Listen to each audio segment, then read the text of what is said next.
the flag. Nobody's gonna stop my play. Step aside, don't block my way. Look at me now, making my play. Get out of my way. Oh, I'm back, yeah. Say it loud. Oh, I'm back, say it loud.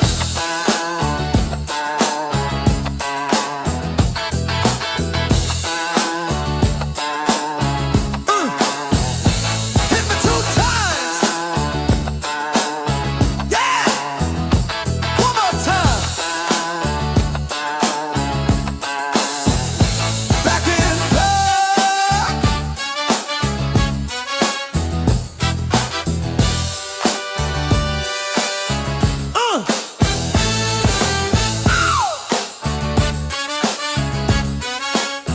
Good God.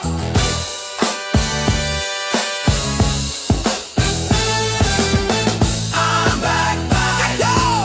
Say it loud. I'm back, say it proud. Back in black.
I'm back, oh, say it loud.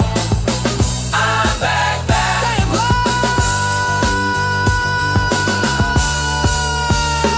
Back in black.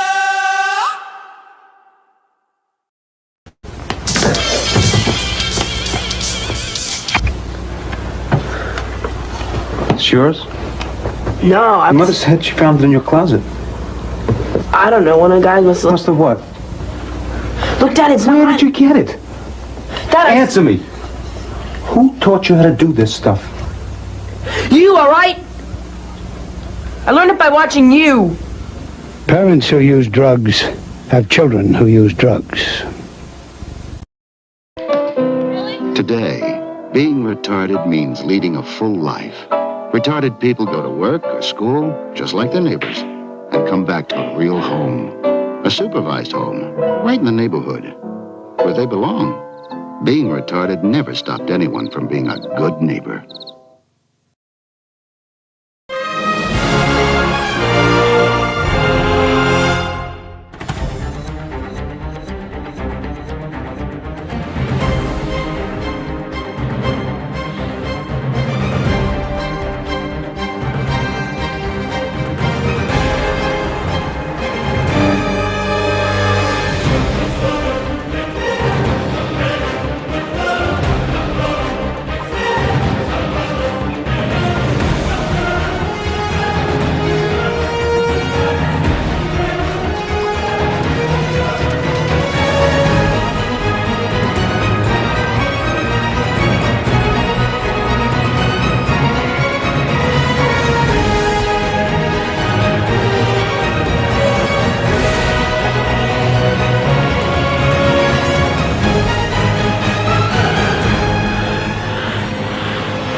Woo! Good evening, my friends. Okay, man. Wow. Fantastic. So tonight we're doing something a little different. I don't think I've ever actually had James Jackson on here before. Maybe he popped in on one of the fundraisers, but I've had JFK on before. But what we're gonna do tonight, and I think JFK is joining. But okay, yeah. James Jackson signaling from backstage that he is. I've got James Jackson and JFK joining. And even Kevin Kev is welcome to join as well if you'd like to. And we're going to be discussing the Francis Gigolotti case. Now, what we're going to do is something that is not uncommon on the Glare. Okay, I know absolutely nothing about this case, just the little bit of things that have been mentioned on JFK that I've seen on JFK's channel and James Jackson's channel. But I like this because if you guys remember correctly, this is how I learned about the Karen Reed case, more or less. Except I just kind of schooled myself on it and did it live. But this is more like me schooling Hannibal and Monty on the Karen Reed stuff. They didn't know anything about it, but they learned about it from me live. It's just this situation is reversed. These guys are going to school me on this. And I'm really excited because I think that these guys are really, really good-hearted guys, man. Like I immediately when I met them, I was impressed with their positive energy. They're just good people. You can tell that they're good people to have your back. That's for sure. And so seeing them as passionate about this is enough to get me interested. And I know that Tim Bradle is an attorney involved in this. And you know, Tim Bradle is also Aiden Carney, aka Turtle Boy, aka Mr. Media's attorney. And they're gonna tell me all about that too. But I'm not gonna make you guys wait any longer. I appreciate everybody being here. I know I'm competing with the mighty Mark Betterow being on the Young Jerks right now. So I appreciate you guys being here. But I'm not gonna be mad at nobody if you guys want to go catch that stuff. That's cool. Just make sure to come back and catch the replay because I get the feeling that this case is really important considering how strongly these guys feel about it. So I'm gonna go ahead and bring on James Jackson and make sure you guys give him a big welcome once he pops on.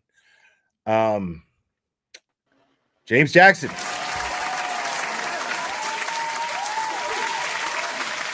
What up, Glera? What's up, homie? How you doing? I'm chilling, man. I am chilling. How I sound? Do I got any feedback or anything? No feedback. No. But I'm wondering if I'm getting audio from your headset or from your mic itself. Is your mic connected? Yeah, my mic is connected, but I can hear like this. So basically, where I'm at right now is it's like a upstairs of a. It's huge, so they got an ice machine down there and Wi-Fi. yeah. Well, I mean, it was like a first run. This is the first run. See how it goes, and if it goes well, I'm gonna try to lock it in. They got a stage over there, and it's pretty cool. So, Yo, I gotta say, bro, your hair is on point, dude. You could set your watch to that shit, homie. God That damn, shit looks JFK, great. JFK just said the whole thank you, man. I appreciate it. I went from the dentist again, back to the dentist, and then to the barber shop, and then shower to hair. Right on. Kudos to your barber. They did a good job. Yeah. Someone said, don't fire your barber. I've had him for like 15 years. He's not going nowhere, man. Yeah, you hang on to that fool right there, bro. Like you find a good barber, bro. You stick with him. Oh, yeah. That's for sure. He's doing good. That's the worst part of like moving to a new city is I gotta find a new barber. God damn it. Yeah. And it's always scary. I got JFK backstage. We're gonna go ahead and bring him on. Yes. Super excited. JFK. What's popping, Glera? How we doing, man? How we doing? Doing good, bro. Doing good. Good to see you, man. Good to see you, my brother. Yeah, my man. Yeah, so I'm excited, man, because this has never been done before where somebody comes on my channel just to give me all of the ins and outs of a case that they're passionate about and they feel very strongly about. And I could tell that you guys feel very strongly about this Francis Gigolotti business, and I'd like to know as much as I can about it. Absolutely. Let's talk about it. What you want to know? Well, first off, why don't I just do this? Cherry sent me a couple of videos, and I don't know what to make out of these videos. So maybe you guys could walk me through them. Absolutely. Well, Does that sound better, Glera, from before? Yeah, a little bit. Because I see monitor. I turned down that a little bit. I'm getting used to this panel thing that came with this mic. I don't even know if I like. I mean, whatever. It is what it is. God damn, Kev in the chat. Kev. Kev wants to come up too. I just sent him a link. Yes, He knows a lot about this case too. Yep. Right on. There it is, right there. All right, so here's a news clip. I haven't watched this yet. Let's go through this. About a minute and 45 seconds long. Transparency. The district You see it? I don't see the clip. 28 minutes worth of video clip. You I don't see the clip. Nah, for some reason I don't see it. I can see it. That's funny. strange. I don't see it. That Can is you hear it? strange. At least? Nah, I can't even hear it. You might have to. All right. Let me leave the studio and come back in. Maybe something's like All wrong. right. Can you guys see me good? Am I looking all right? Yeah. You're fine. You sound good. Oh, I see it. I see it circling now. Let me leave the studio and come back in. Okay. Let me do that. All right. I'll be right back. And real quick, Lyra, usually I could put this out. Like if me and J.F.K go live, I can stream it to my channel. Is that something you don't do? I'm just asking. I don't know. Oh, I don't have it set up like that. I don't mind at all. I just don't have it set up like that. I don't know how to do that. Let me see if That's fine, man. No big settings. deal. No, I was just wondering because usually when I come and stream out, I'll see it. It's usually right at the top. Yeah, I see that on when people have me on their channels. I see that option where they're like, "Do you want to stream this on yours?" Right. Yeah, I did that once with Sean on the Gulf, and then Sean on the Gulf months and months later struck my channel for it. I was like, "What?" So then don't worry about it. No. That's not why I don't have it set that way. I just don't have it set that way. I never did it to where it was like that. But I don't mind at all. I don't. Yeah, mind no, I get strikes all the time. Because we play the music, but I was just JFK while I don't know if you heard. I asked him if is there a way, because when I do this, I will usually share it to my channel, but I don't see that option. So that's fine. I was just asking. He said yeah. No, I honestly don't have a problem with it. I just don't know how to. Don't sweat it, man. No big deal. If it's there, if it was like in front of your face, something you could do, simple. Only because Oh, here we go. Oh yeah, there it is. There you go. So yeah, feel free, man. It's a real easy. I will not strike you. Don't worry. I've never even been in that part of the settings in StreamYard. It's crazy, right? Yeah. There's so many different. Like I'll fix the what do you call it? The title after, but just so people know. Yeah, this case is when you see it, Larry, I think you're gonna get a little more. I mean, because you relate to stuff kind of the way we do. When you see it up in your face, you're gonna learn a little more on it. I think you're gonna be upset with there's still no answers and. Yeah, and this is what part of the Boston area is this? This is Haverhill, Mass. This is not far from.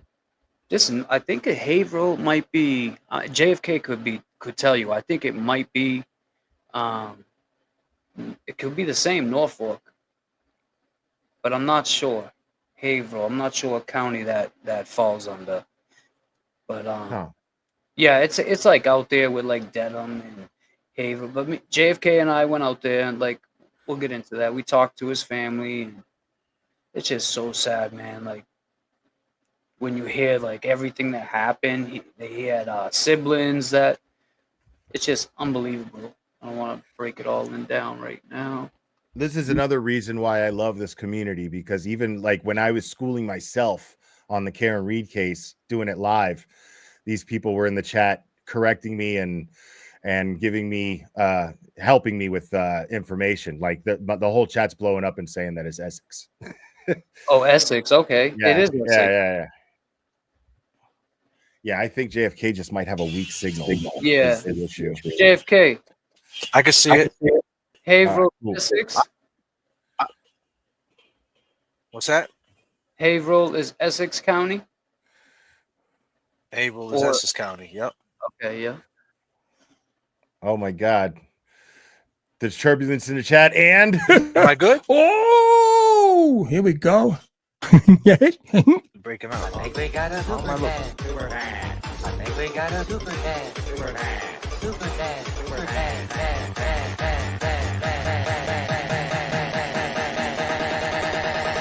I think we got a super dad. How dare you? Brass, thank you so much. Haverhill is Essex County. Same DA handling Kelsey Fitzsimmons. Awesome. Thank you. Yeah, and I can hear you guys both quite clearly. You guys are good sound-wise.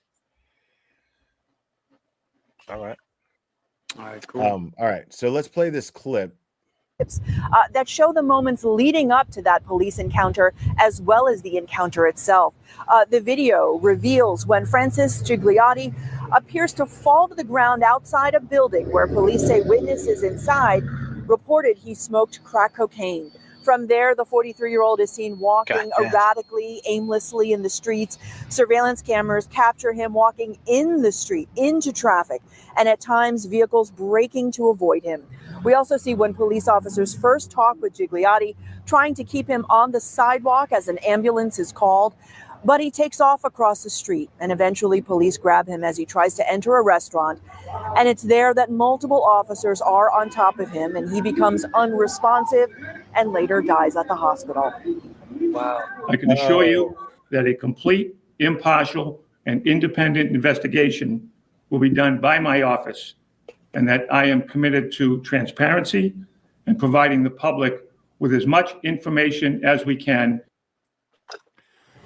The family's attorney in a statement says the compilation video only magnifies our concerns and confirms for us that police needed to do better in this situation.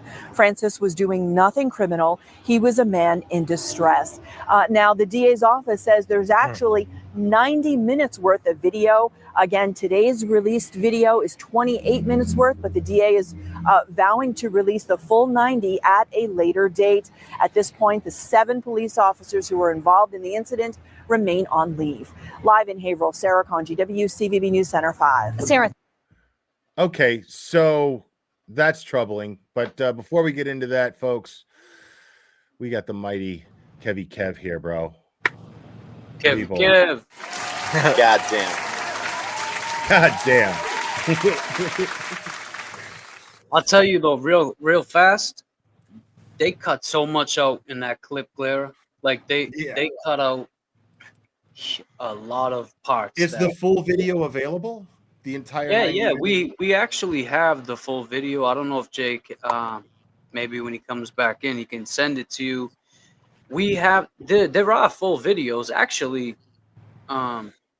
Because this is got massive George Floyd vibes here. Well, so when he came out of the house, I guess that was like the first part of the video, but then it shows him.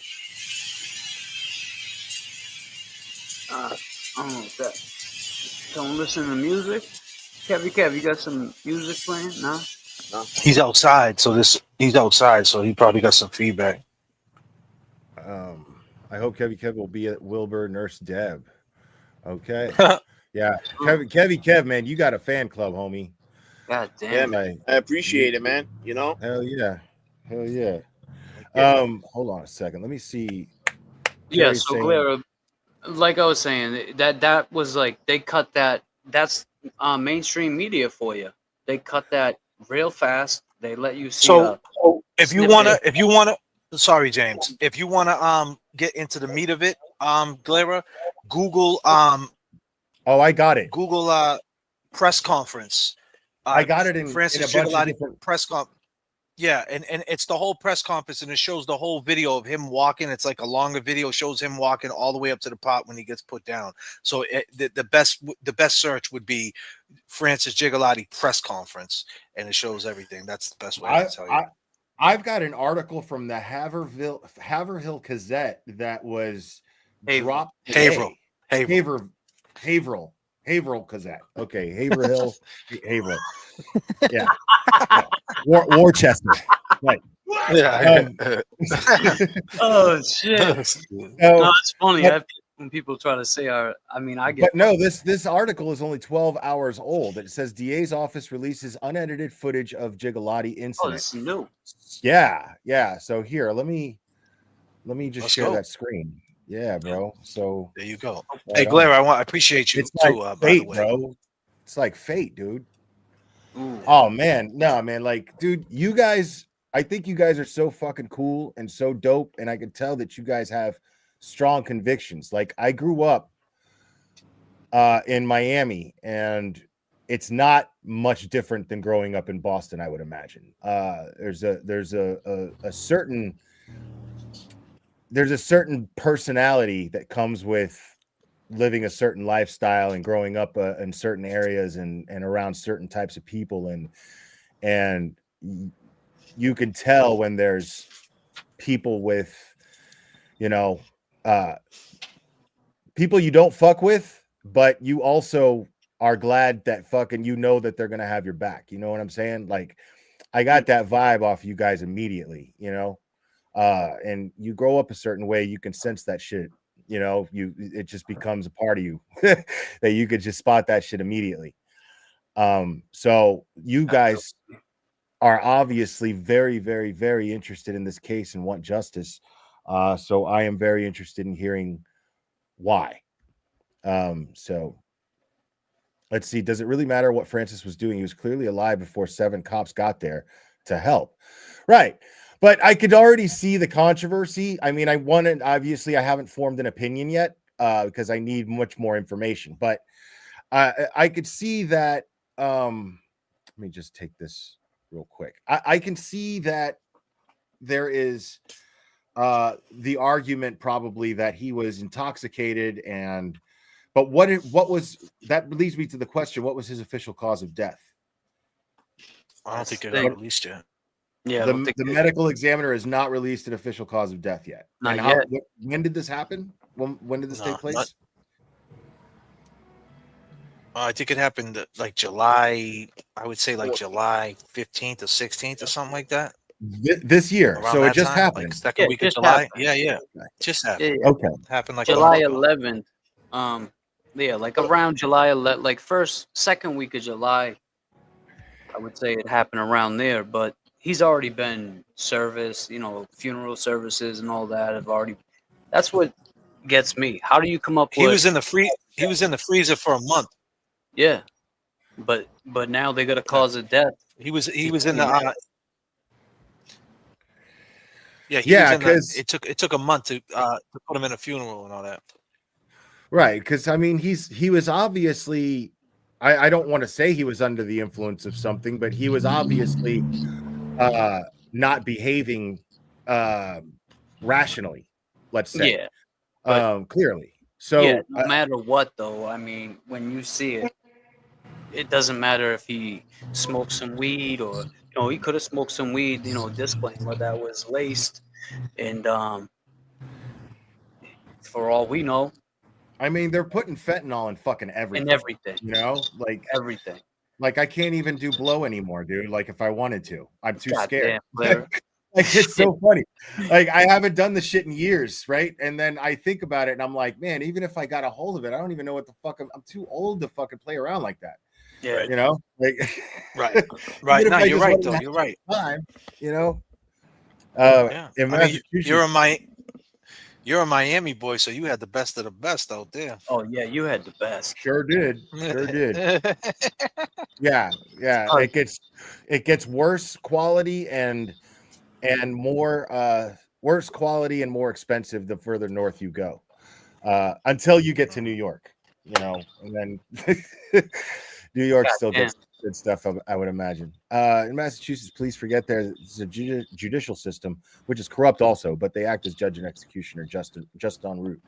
True. And police need to be trained to treat mental illness. Come on, Mass. We need. Thank you guys so much. Now, I'm going to don't think I'm being rude, guys, but I don't want to spend my whole stream reading super chats because it's rude to my guests. I'm really interested in hearing what they have to say. I will promise I will go over them towards the end of the stream. So please don't think I'm being rude if I'm not reading them out loud. I'll highlight them, but I'm not going to stop the show because I have 3 guests here. So, Right. yeah. So someone said July 11th, another person said July 5th. But it happened in early July. Yeah. And I think a lot of since the official cause of death has not been released yet, I think that's going to have a lot to do with what answers here. But clearly there was excessive force. I mean, 7 cops, and then 1 minute he's okay, the next minute he's dead. So he's screaming, "I can't breathe! I can't breathe! I can't breathe!" He's just like George Floyd. Just like George Floyd. The only difference is he didn't have skin beef charges. Wow. So before I start this, tell me a little bit about him. Tell me a little bit about Francis. Was he married? Did he have kids? What did he do for a job? Did he have a record? Things like that. Is anything like that you want to talk, Jay? Because we spoke with the family. You want me to go on? You want to take turn? You could take it. I just want to. Yeah, you could say it. I just want to say whatever's going on in Kev's outside. There's like crackling and noise. You guys hear it? Because he's on mute now. I don't hear it. It's nice and quiet. Right. I'm just letting Kev, if he's moving something or whatever, something's moving, I'm just letting know there's some kickback on the headphones. But yeah, go ahead, James Jackson. You're a sound guy. Every person I know who does music and records, like that's going to be their pet peeve. I'm saying I don't mind it so much, but yeah, Kevin, if you could do something about it. It's fine. No, I'm just letting. He just let him know. But that's, how you think he caught Higgins' ass in under? Right. But yeah. So to answer those questions, Francis, I don't think he had children of his own. I think he had a fiance that he basically raised her child as his own. He worked. He had his own roofing company. He had a brother, a sister. His brother, who was lost at sea. I think 10 years back, or was it 10 years ago? And they just found his.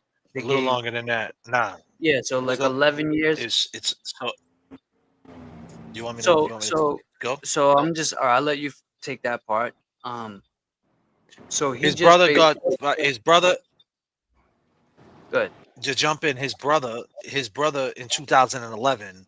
Got swept out to sea, and they found his remains in 2016, 10 years after he got swept out to sea.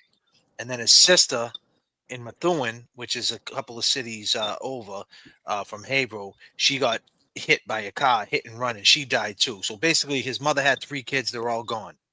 Right. Oh my God. Yeah, man. Yeah. Lost. How do you lose a kid from being lost at sea, dude? Like, well, he was older. He was an old. How do you explain that to a mother?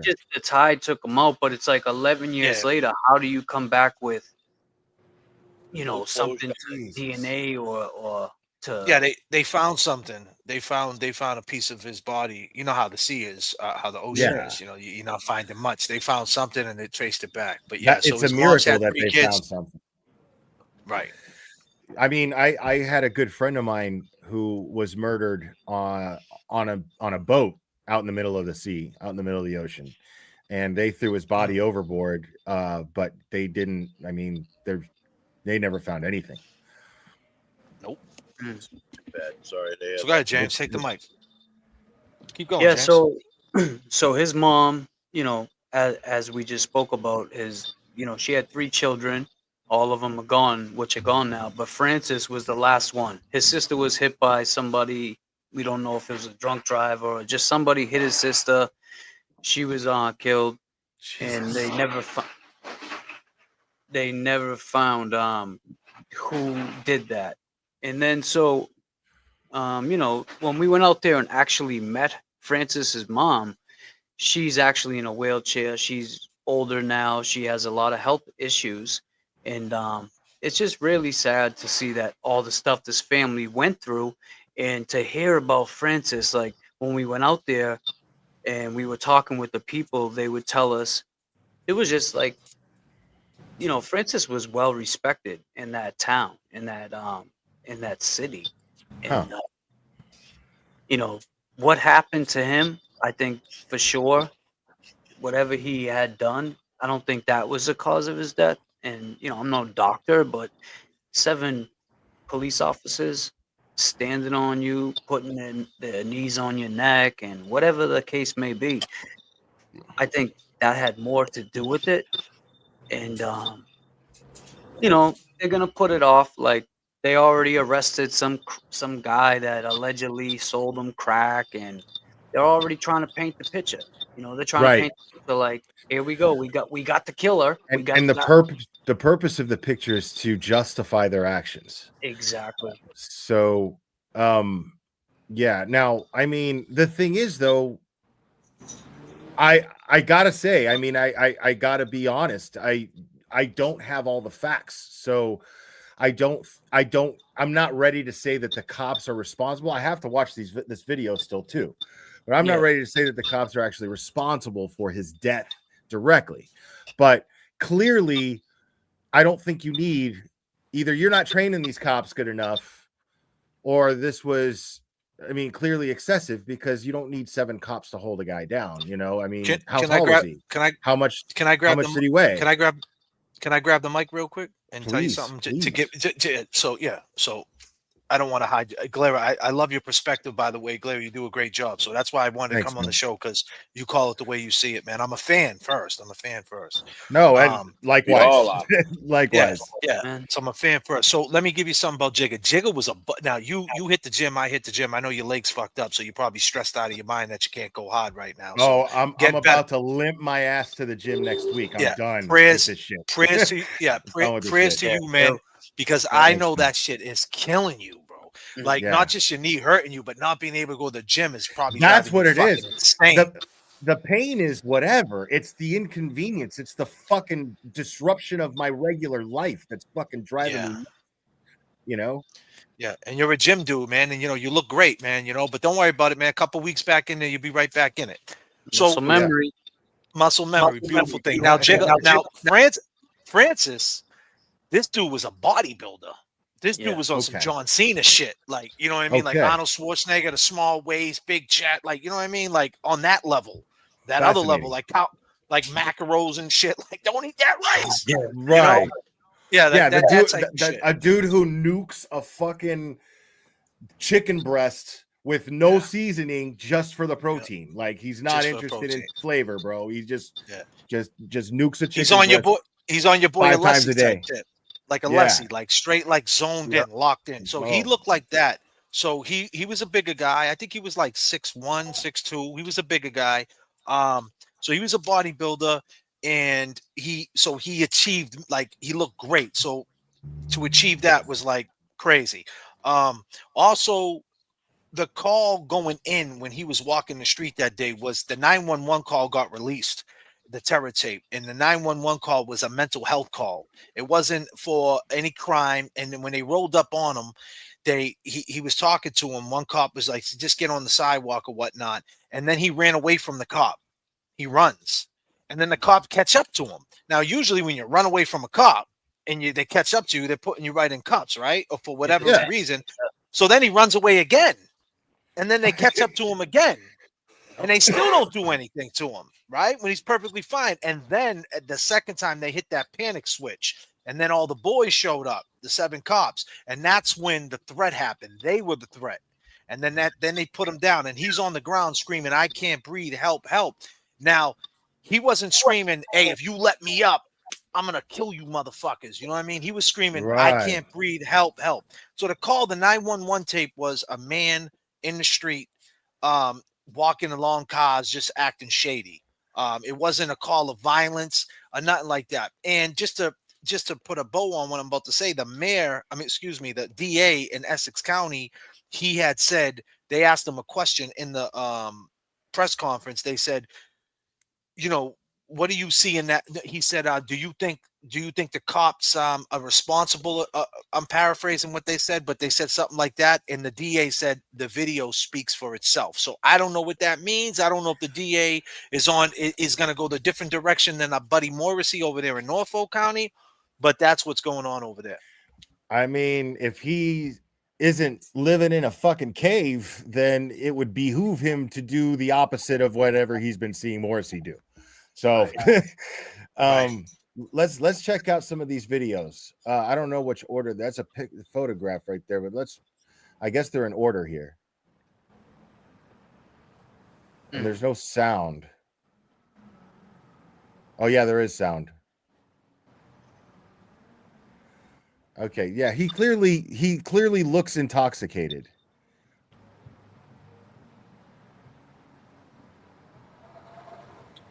And that looks like a handoff. I never seen this video. That was a handoff. Yeah. God damn. Okay. I haven't seen this either. I just got this. This was the new one you just got? Yeah. Yeah. Wow, that kid knew exactly where the camera was. You see the hat go down? Clear rewind. He saw the hat go down. All right. Let's see. Look at this when he's about to leave.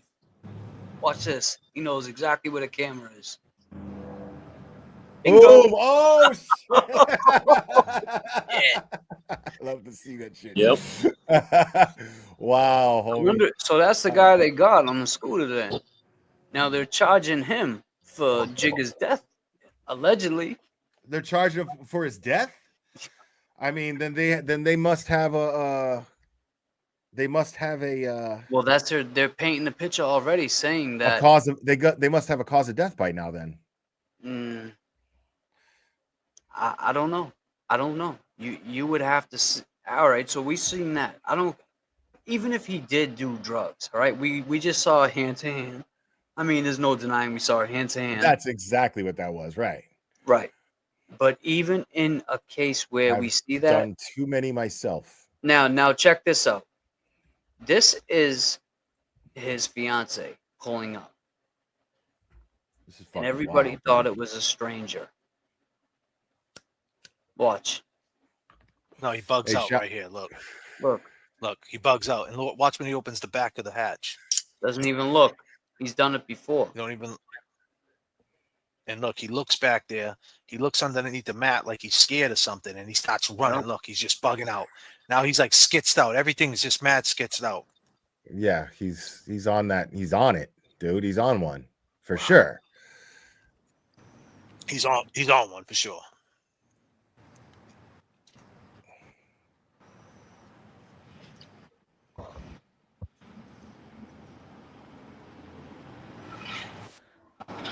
After him. So that's when they're chasing him down. That's the second time he ran. Okay.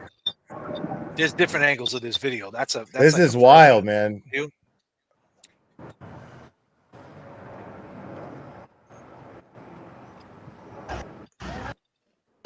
I have the parking, please. Let me hear that again. I have the parking, please. I have a what? Attorney? I have the parking, please. I have the parking, please. I have to park in peace. I have the parking, please. I don't know what he said right there. I don't know what he's saying either. I have a time. He said something like he said. Yeah, that's crazy. Anybody know what he just said? This is all new. I never seen this. This is new. I've never seen this video. This is all new. I never seen that. Yeah, because we never seen the hands. Video 5-3 officers. Well, they just released it. Attempt to keep Gigolotti from entering Bradford Seafood at 124 Winter Street. Gigolotti appears to be on the ground while pulling the restaurant's door. The officers grab onto his legs and try to drag him away from the entrance.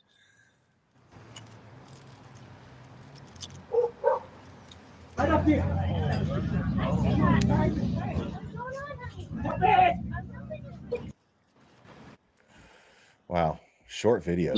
Maybe he said So these you're are like on little my short face. clips.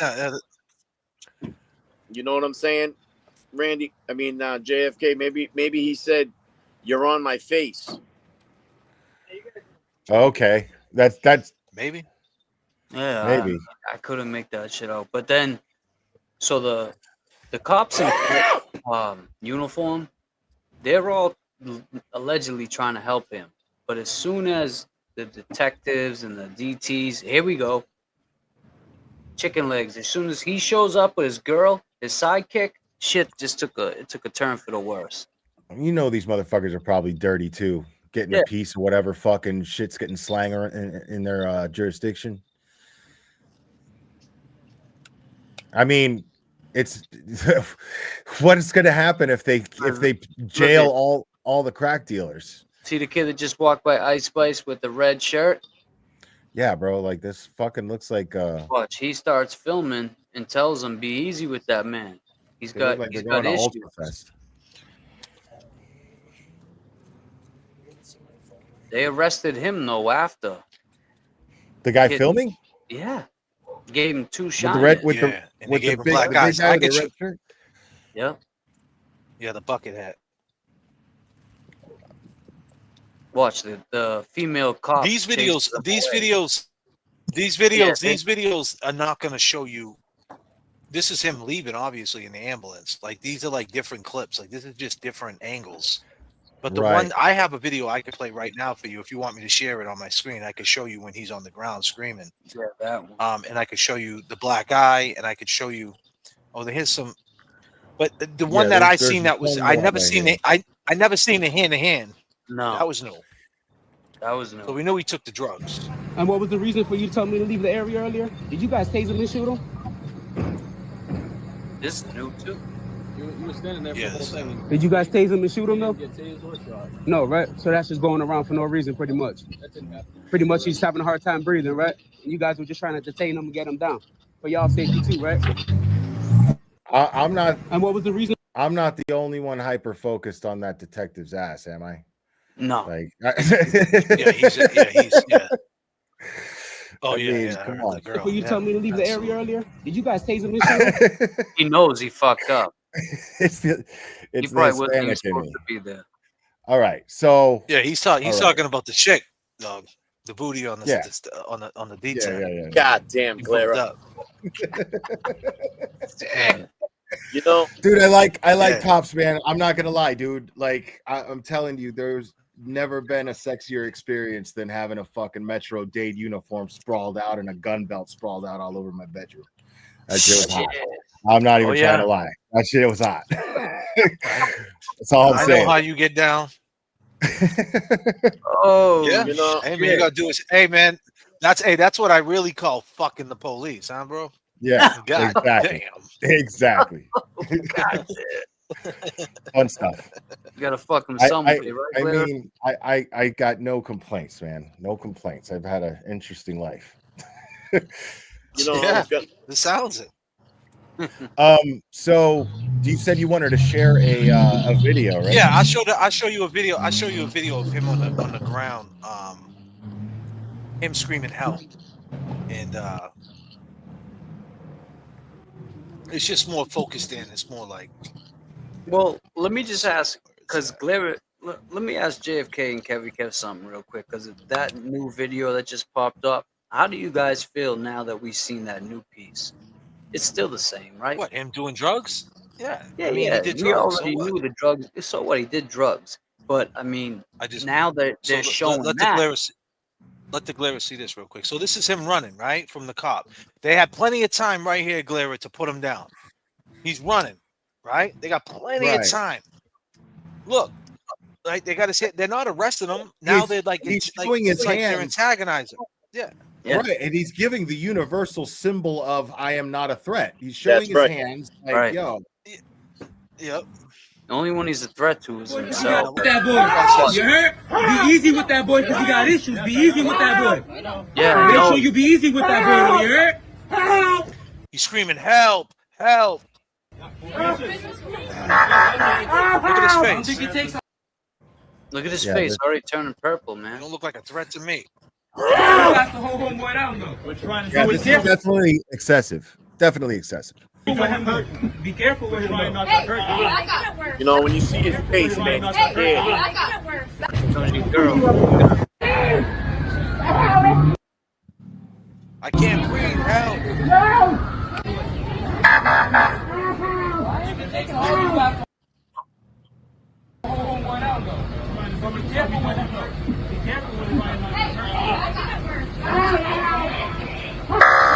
Oh, man.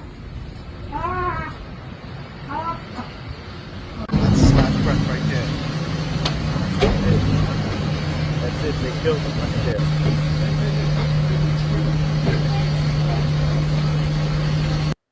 And everybody that's watching this right now, they know right there. He's saying it. The kid's saying it. They killed him. He's purple. Like they already see it. So if they see it, what the cops see? Oh, he's dead. Oh man, he's dead. I mean, how that's how What? much they seen it from that far. That's the guy in the video. I actually talked to this guy. He's purple.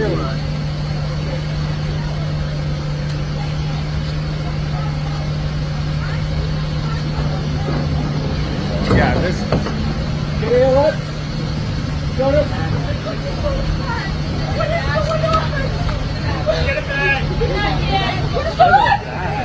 That's his fiance now.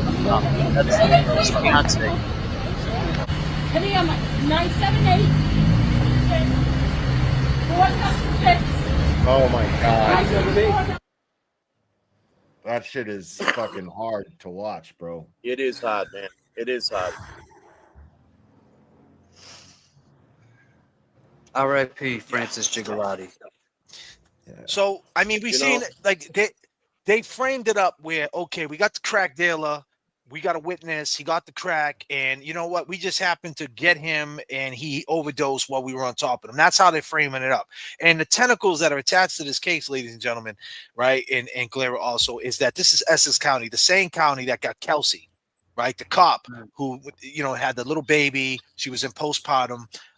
They came in the house. She supposedly pulled the gun on the cop, and they shot her in the chest. And now she's being held without bail. So as soon as she leaves Mass General Hospital, the same county, she's being held without bail in this same county, right? Francis Gigolotti gets killed by the cops a couple of towns over. But right down the street in Norfolk County, there's a guy named Mizzy Cass, a.k.a.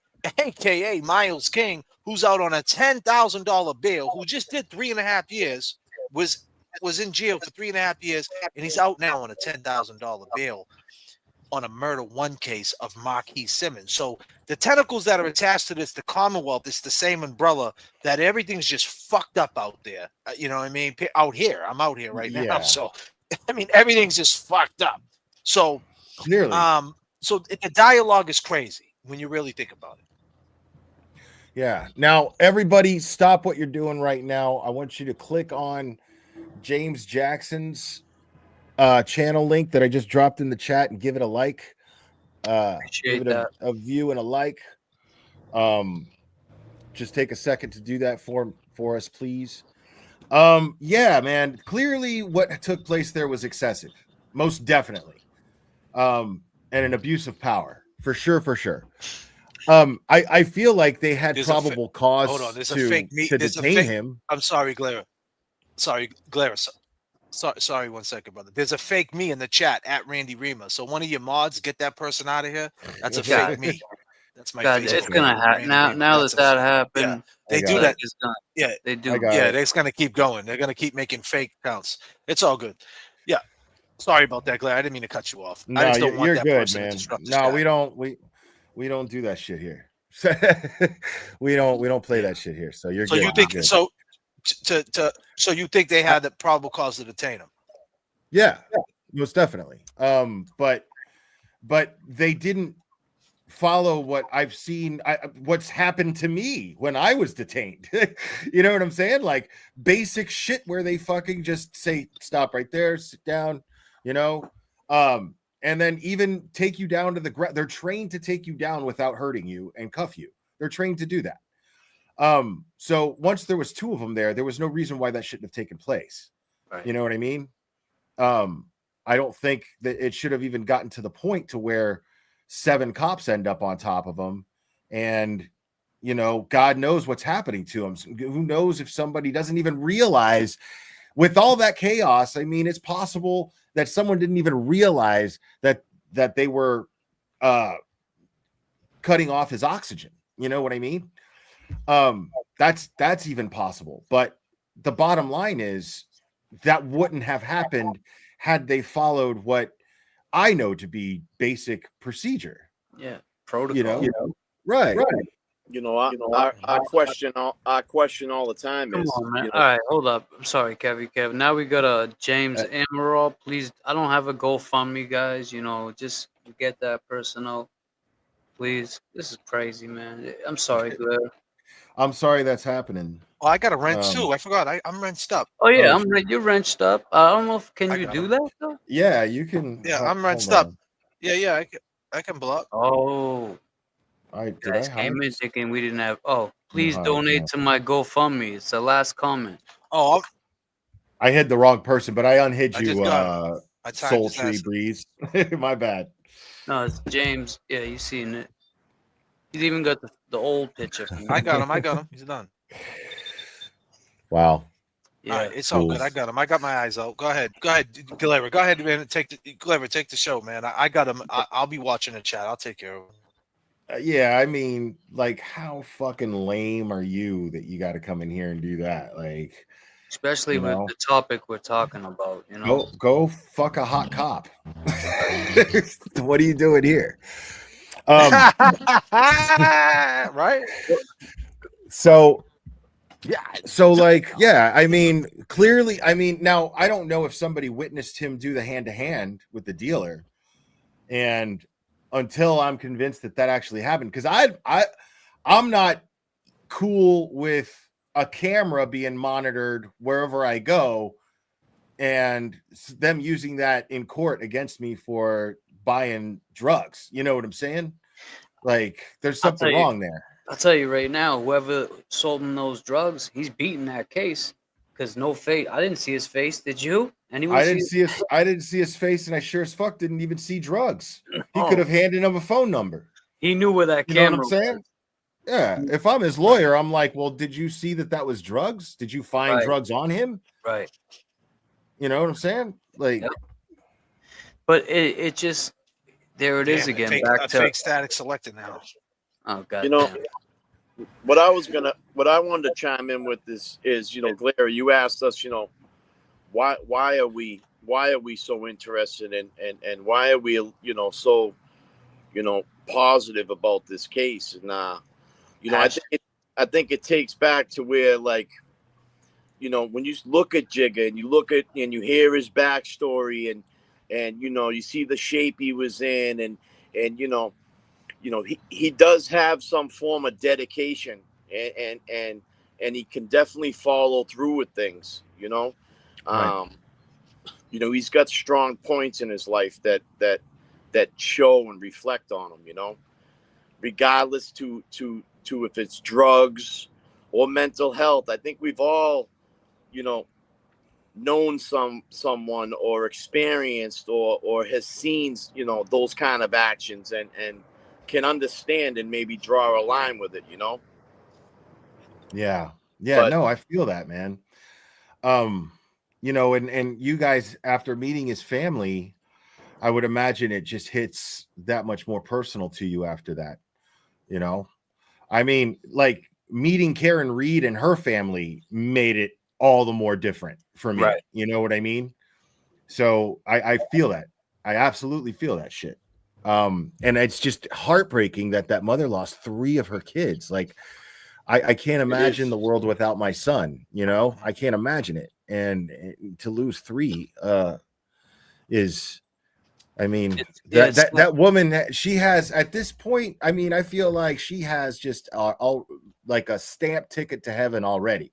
She can do whatever the fuck she wants for the rest of her life, but she's got a ticket into heaven. That's for sure. She one of the things she said was, I feel like I have nothing left to show for my life. My 3 kids are gone. And me being a dad and knowing what it's like to have a child, I can't imagine that having 3 children and all 3 of them are gone before me. It's just I could never picture that. And you know, his mom, his fiance, his aunt, his foster, I don't know what you would call his fiance's daughter that he basically raised. He just had a good support system. He had his own business. Like Kev said, he was very independent. He was very dedicated to the way he looked. I mean, so people fuck up here and there, they, if that's what the case is. And we were talking about this earlier. They're putting poison and fentanyl in everything you do now. Right. And you got to be careful. You can't fuck around no more. But I don't think that has anything to do with him passing. No. These were the chants heard on the streets of Haverhill Sunday afternoon. No justice, no peace. Family and friends of Francis Gigolotti marched from Gar Park to the Haverhill Police Department and then to City Hall, demanding answers into his death. And still, nobody has reached out to our family. Police say the 43-year-old man died Friday evening following a struggle with officers outside of the Bradford seafood restaurant. His family now calling for accountability. They should lose their jobs and be indicted for murder. This widely distributed video, captured by witnesses on the scene and shared by his family, shows multiple police officers holding the man down as he yelled for help. When I got there, and there was 7 or 8 cops on top of him, and he's yelling, "Help me, I can't breathe." It was a moment Michelle Rooney, Francis's fiance, tells WBZ she'll never forget. It's something that will be etched in my brain forever. Police say he became unresponsive as they were trying to restrain him for the public's safety. They tell us he was trying to enter the restaurant after behaving erratically in the area. He needed support. I can't believe they just said for the public safety. Like, and nobody was there for him. We're told the victim did struggle with mental health issues, but his family feels police failed to properly de-escalate the situation. Clearly, you can see they had no crisis intervention team whatsoever that was coming. So, while police continue to investigate what happened, we are his voice. Everybody here is his support, and they need to hear that we're not letting this go silently. In a Facebook post, Haverhill's mayor did send her condolences to the victim's family and said that she'll be closely monitoring the circumstances surrounding his tragic death. She did promise the community transparency, but asked everyone to remain patient and calm while the DA continues. Justice for Francis! Now, like, even if it turns out that the police were not actually responsible for his death, right? Let's say hypothetically that this takes place. A few people need to at least be reprimanded for how they handled the detainment of him. That at least, it definitely was handled in a most sloppily unorganized fashion, and I'm sure that they have better training than that. Well, good. That's a great point, and it'd be nice to know if they're certified in that kind of training. If that department. Well, they're cops. They have to be. Well, some things. That's basic police training, Kev. Like, I know a girl. She failed the initial test because she had to drag I think it was like a 90-pound dummy, right? And because she fell down as she was dragging it because she was short, she didn't make it. Yeah. She didn't get accepted. Yep. So, like, that's how strict they are. You know what I'm saying? So obviously there are protocols when it comes to detaining someone, because that's probably the most important part of the job. You know what I mean? If you're going to arrest somebody, you got to be fit, be able to chase after them, and you have to be able to take them down. And the thing is, the unspoken rule in every single organization is don't get me fucking sued. So they're trained to do things so they can't get litigated. You know, they're trained to de-escalate situations and to and to detain somebody with force, but with just enough force to where they're not hurting them and it's not excessive. And it's and there's ways to do that. Like there's judo moves to do that, you know. They could have rolled him on his side. You know, he's screaming for help. They could have just rolled him onto his side. You know, as simple as that. And you're right. But then the question remains too, right? Like you said in the beginning, did he have priors? And I know from experience of my past when I had dealt with police officers and got away with something and got away with something and got away with something. And then finally they get that chance. I got you now, mother, you know, and they take it however they take it. And that's what they did. I feel like they took this situation and they didn't de-escalate it. They didn't make sure his mental health was okay. When he was screaming, "I can't breathe," they didn't let up on him. They were pushing down harder. And some cops may hold that ego, like I'll get you one day. I'll get you one day. And the guy that we all were talking about was. Let me just say this.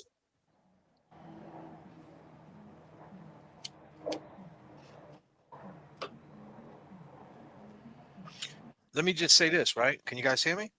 Yeah.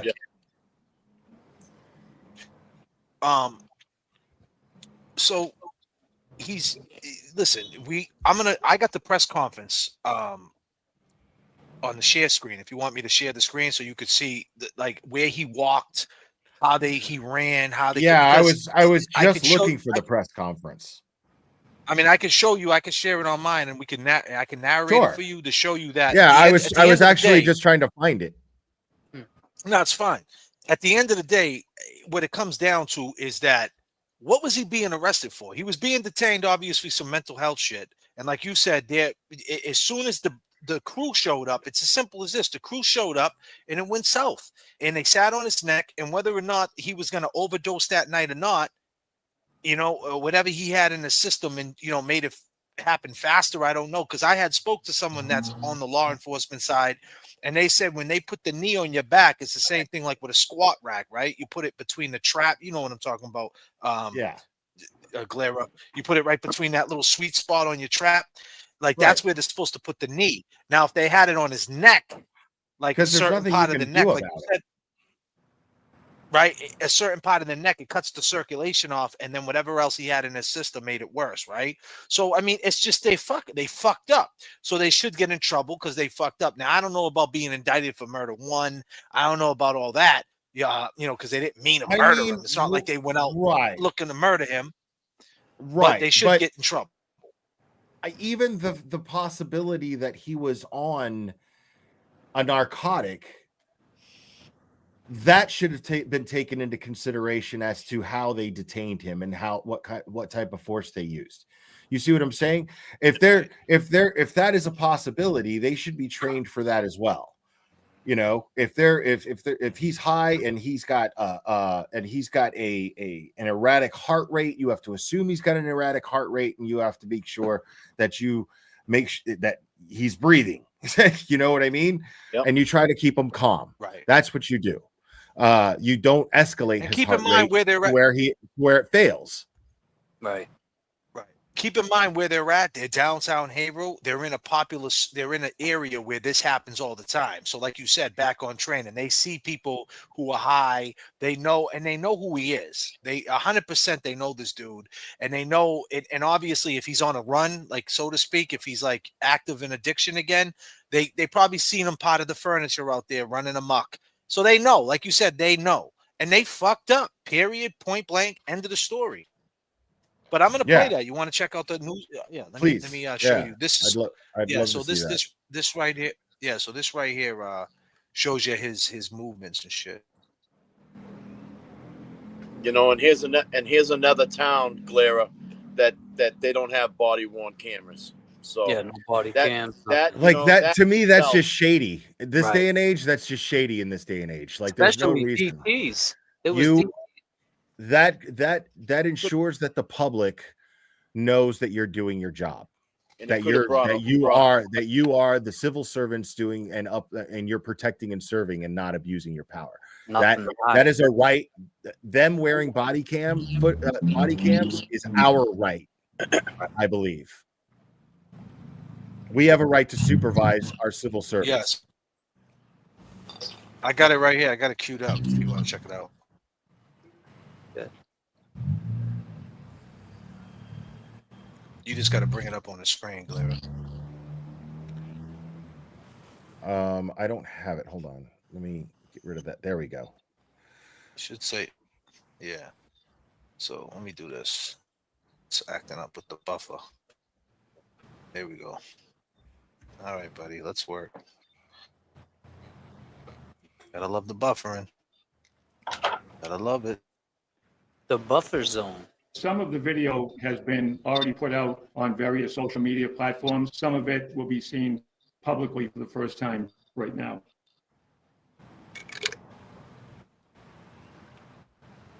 So I take it this is right after he does the hand to hand. Because remember how we told you that was the new video we see? With a white hat and a white shirt. Now, Glera, his movements, you're gonna see. I mean, it speaks a different tone, you know. Jay, Yeah. you know what? You know what? I just Why does that look Let's like just a get through this. We fucking? can say whatever we want after this. Why does that look like a bootleg DVD? Bodega. It looked like a this is bodega. 90 fucking- minutes of edited film too. That's what they put out.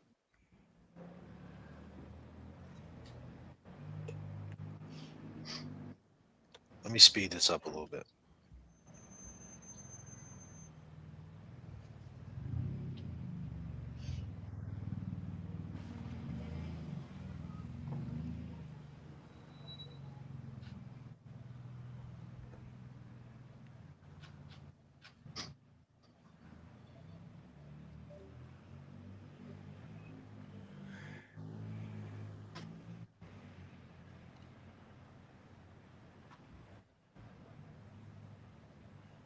You'll see him on the left side of the screen. Enter the building. So when you see him on the left side of the screen right here, right? I want you to pay attention. A cop starts driving towards him, right? Glera. So what happens is they're painting the picture. Now keep in mind the police report that came out, they said that he banged his head off a car on purpose and that he bashed his head off the cement on purpose, like as if he was like in a rage. Wow. That was the initial reports. I don't know. That was the initial reports. I don't know how where they stand with that right now. But in this video, allegedly somebody saw him acting crazy and called the cops. Right. Right. But what happens is the real thing, I'm going to tell you what really happened. Now, the cop's driving towards him. I'm going to hit the play button. Now, the cop's coming at him. And he ducked in like between like a building, right? And then he tries to go between the two cars and he slips and he bashes his head off the car. And there's two different angles of it. So check it out. So pay attention to the cop that's coming up the street. So there goes the cop right there, right? And Gigolotti's on the left. You just seen him pop out, right? And there's going to be another angle of this in a second, right? So now he's going to come running out between the cars, right? Right after the cop drove by. He's just come out of the And he building. said he just came out the building. So as if they're painting the picture that he came out the building and that's where he might have did the drugs. But in fact, he already was on the drugs and he was basically scared of the police. And his wife, who we spoke to, told us that the whole day she was saying the police were going to kill him. Yeah, he called her Prior to this even happening. What? So he was scared of the police. Yeah. This is factual shit. That's So check this out. wild. Yeah. So now he comes running out. You see, he picked up his hat. Now look, he's bugging out. You He see thinks the someone's cop- going to get him. Look at this. Yeah, he's trying to get Watch away him. from. Watch him. Look at him. Watch him bugging out. Look.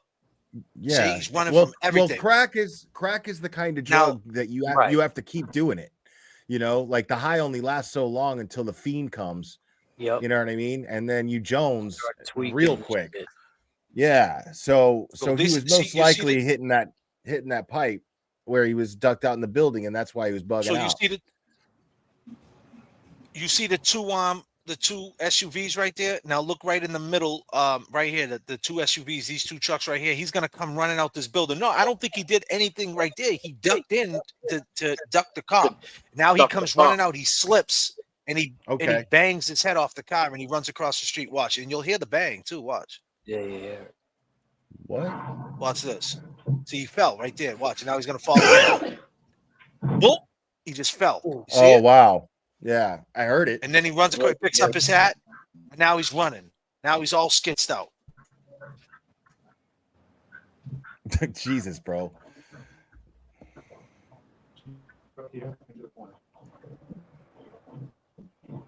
Yeah, I mean, he's straight up acting like Christian Bale in The Fighter. He's dodging those cones and everything else. I know. Almost looks like where three separate views of this from different angles. Now you notice the DA just said that he's meeting someone in the car. That's someone, his girl, the one who showed up on the scene. Her name's Michelle. And he pulls up to the car. He looks in back of the car, and there's like 5 different angles of this. So check this out.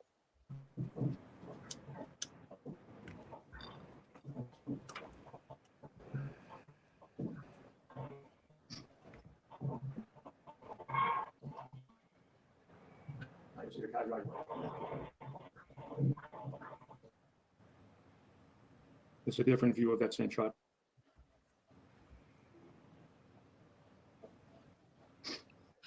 See how he's running away from it, all scared? And she's saying it's me. He looks it's in me, the back. probably. Yeah. And he just starts running. He peels off right after this. See you later. I'm out. Wow. This is And here's the other view right here. Watch this. I can't tell what that is. It's like oh, it's an awning. It's a camera, and there's an awning under the camera. Okay. Yeah. It's like So there he is. He runs up to the car now. Oh no, that's okay. corner. Yeah. Same car. Just a corner lot. Got it. But like JFK said, he called her and prior and said, "I think the cops are gonna kill me." That's fucking wild, dude. So she was already looking. Now this is when you see it. This is when you see it perfect right here. Now keep in mind, this is where he bought the crack. Now that I see, look. Yeah. This is where right he did there. the hand to hand. Because look, that truck was right there. That same truck was parked right there. So he did the hand to hand right here. I think he might have went in. I think he did it before because the way he looked in the car. That's what I'm saying. Yeah. Look, so now look. So now he's on the same block, and now the girl took the corner on the same block he did the hand-to-hand. So now that footage came out, ladies and gentlemen, right? And you guys understand what I'm putting down. This is the same exact block we seen at the beginning when they did the hand-to-hand. It happened right there. Now she pulled up right where it happened. So obviously she was in on it. She had to be. And I hate to say that. She was but I pissed mean, at she him. knew what he was She could have doing. been pissed at him for. Well, she was for pissed at him. relapsing. But I'm just saying, on the 'Cause she same drove block, fast. it's weird. So look, so now she pulls up on him. She pulls up on him right here.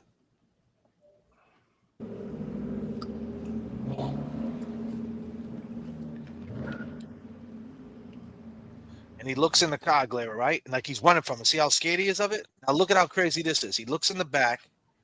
He pops the trunk and he looks under the rug, right? Are you there? Are you under there? He gets scared of it, closes the trunk, and he's gone. See you later. He's I'm like, out of "Fuck here. this." They're getting Wow, me. Yeah, you need to like chill out, Now- bro. You need to like I wish I could talk to him and just be like, bro, you need to just like go home, man, and chill the fuck out, dude. Well, there are a few people whatever that talk to him at the store, which you might see but that. it's like, man, he does look at have this. he has a phone in his hand, so he opens that. He's not putting Gets scared, nothing gone. in there. And keep in mind, it was like 95 degrees that day too in Mass. It was a hot ass day. now- And he's dressed with long sleeves. Now look at him right here, Glera. Some of the video will have audio portions. He's depending on the looking source. up. He's looking at Now a this camera. is him at now. Watch this.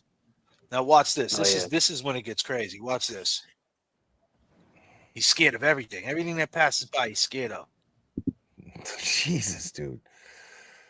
Now he comes in the store. Like You don't do nothing to nobody. I've had like it's crazy because I've had friends bugging out like this where I have to like talk them down and be like, "Yo, homie, dude, you got to chill the fuck out, dude. You like, Right.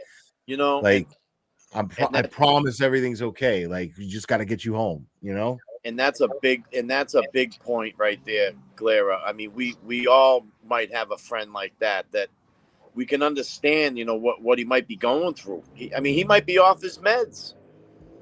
Right. Yeah.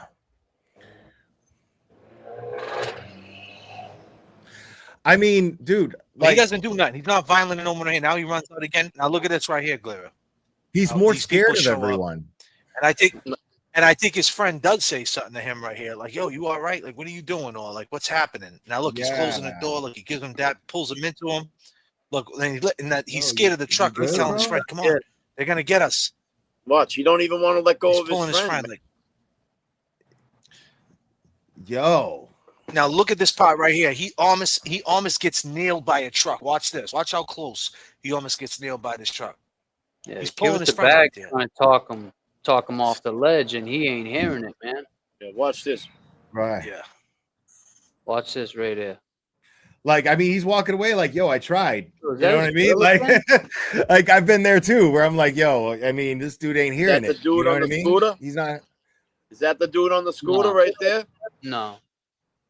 Yeah, don't worry about the dude on the scooter right now. So now he's in the street and a girl's walking. A lot of people saying that he scared the girl. I don't think he scared the girl. I think the girl was crossing the street and it just looks that way. She might have got a little freaked out, but it wasn't. It was just the timing. The girl's walking down the street. I mean, He didn't scare her. He didn't scare her in the sense that he was malicious. He scared her in the sense that he was acting weird and it freaked her out. Right. Yeah, right. So look, she runs across the street, right? Now look, see him in the street. Now watch this. This truck's about to take the corner. I'm talking about inches. Watch this. Oh, God damn! He almost got smashed. Look at how close that shit was. Let me bring that back. Look at that shit. You'll see the truck swerve. Yeah, the truck almost. So he runs out right here. Look at this. And the truck goes right. What the? Let it play through. You'll see the truck come to a stop. Now the truck pulls over because the guy's like, "Oh my God, I almost killed that dude." Like, what the? You know what I mean? Had to take a breather. Now this is when it goes down. So this is J.F.K, when it all goes down. I mean, yo, like, está mal. Yeah.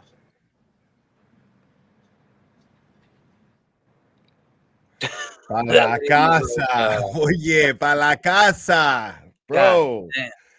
Yeah, he bangs the UE again. He don't know what he's doing. He just fucking walking back and forth. Yo, this dude is fucking on it, dude.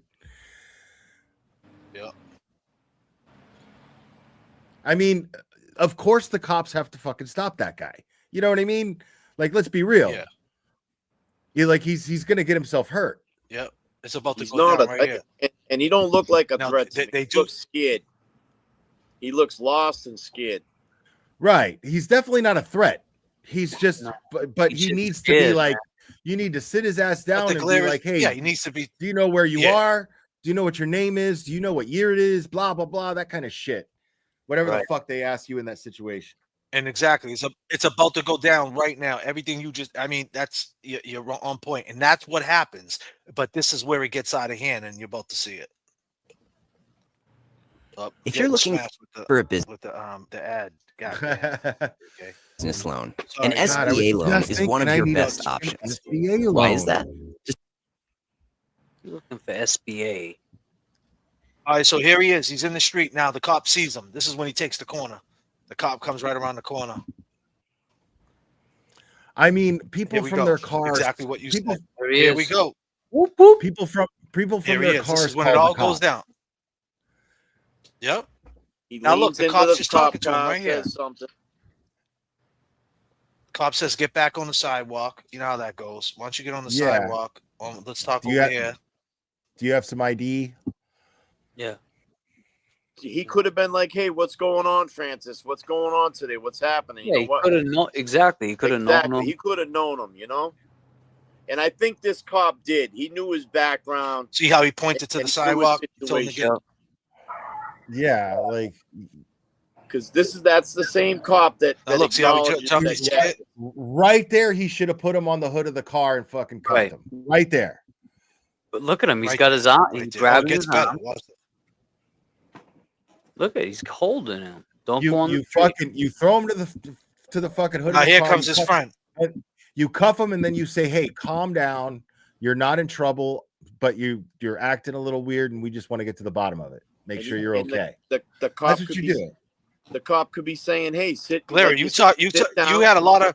Let- Hold on a minute, Glary. You had a lot of pillow talk with that Dade County chick, huh? Because you know the rules. Well, I've been here 100 times. You know, I'm not proud of it. Yeah, no, I But, get. I you get. know, like I Yeah, but that's I'm not- exactly Now you would exactly what should have happened. Now, No, luckily but for the most part, I've had cops that were like cool like that. You know what I mean? Where they're just like, dude, like I'm just you seem a little fucked up. Just want to make sure you're okay to go home.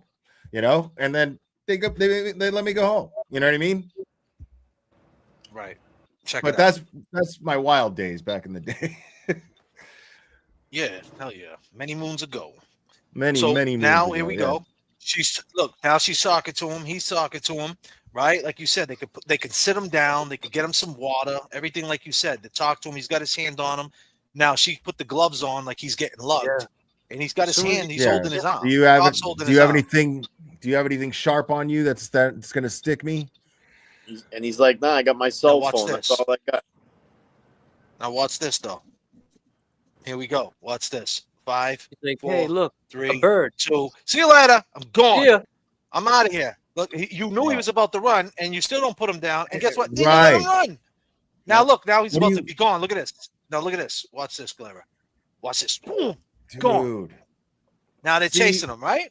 bro. Now this is the problem. This is the problem that I have. They had There's the seafood ample shop. opportunity to detain him. Ample opportunity. Now to watch detain this. They catch up to him. They catch up to him. Now detain him. Right there. You two. They must have been scared cops. And that woman cop, she got cop of the year. What? Yeah. Wow. For Not what? for this, but Putting her gloves on?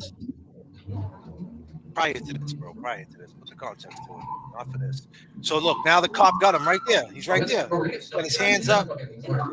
Right, chill out. What are you doing? Now why he you still got running? him, right? And then he runs again.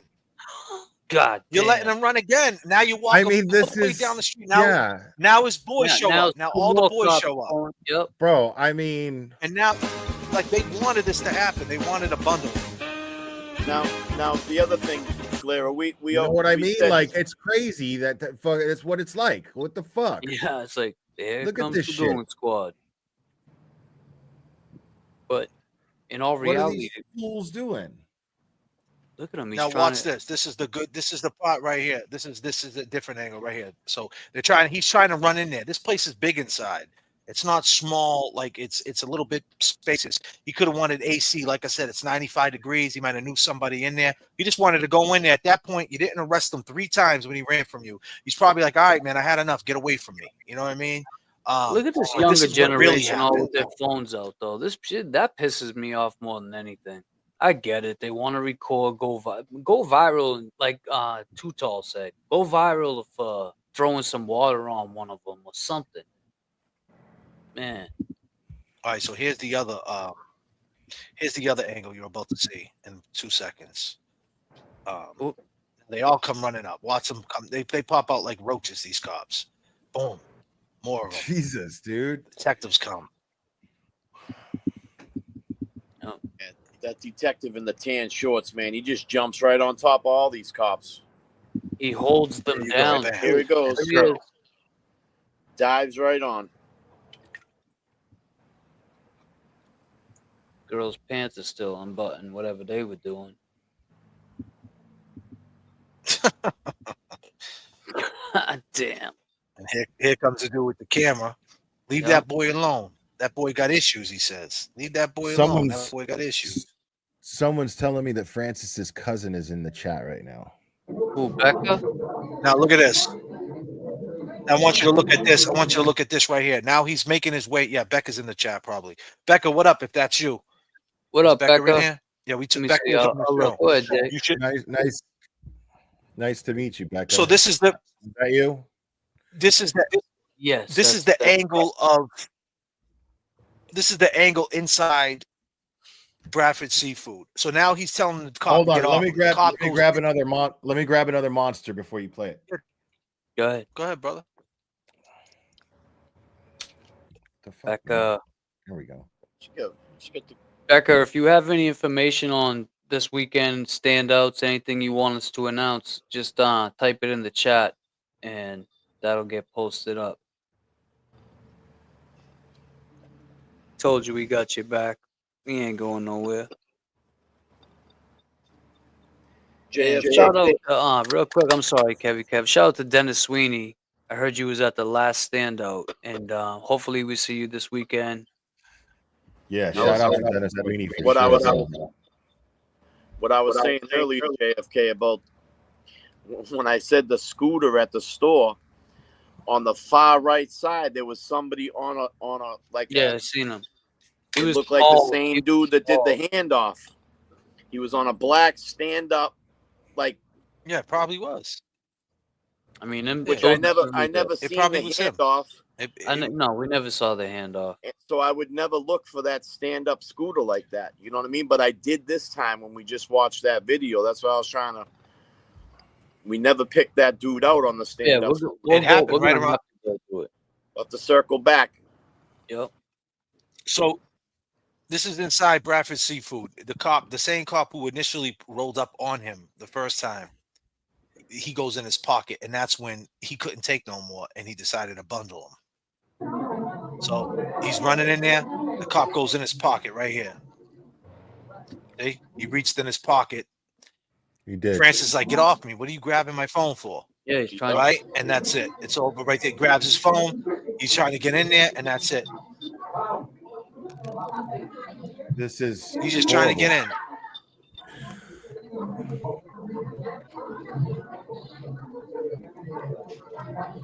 Like, why 7 people to hold him down? Just cuff him. And for those people inside that restaurant to hear him screaming for help, they'll never forget that. Hell no. They all walked out that door, or maybe they went out the back door. But whoever walks in that door. I think there's only one way in. I remember.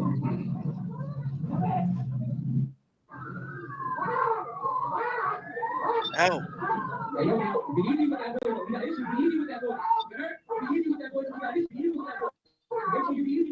Look scared, Glera. You'll see his face. Easy with that boy. Easy with that boy. Like, at this point, they should already have cuffs on him. There's no reason why they couldn't bring his arms back together, that many people, with their knee on his back, and then fucking cuff him, and then pick him up, take him, and put him in a car. That's it. Like, there's no reason why that didn't happen. They could have rolled him to the side, man. You know. Before we go any further and you make your assessment of what you've seen, right? I'm going to screen share Becca, the chick Michelle, what she's seen. The aunt, we talked to the family. You want to play the family's video and see what the family got to say? Because we actually went out to Haverhill and talked to the family. If you want to see their personalities, or whatever you want to do, Glarus. You want to check it out? This. Yeah, you guys are schooling me on this, man. Share whatever you All want. right, I just don't, if you had something else in mind. Yeah, I just want to show you the family side of him. Yeah, please. And the people, because we don't know. Be clear, chat. We don't know Francis. We never met Francis, and Glera never met Francis, and we're just trying to help somebody that looks like they did they did their job wrong. Is it the stigma of drugs? I think it's cold. Who cares if one more light goes out in the sky? a million stars. It flickers, flickers.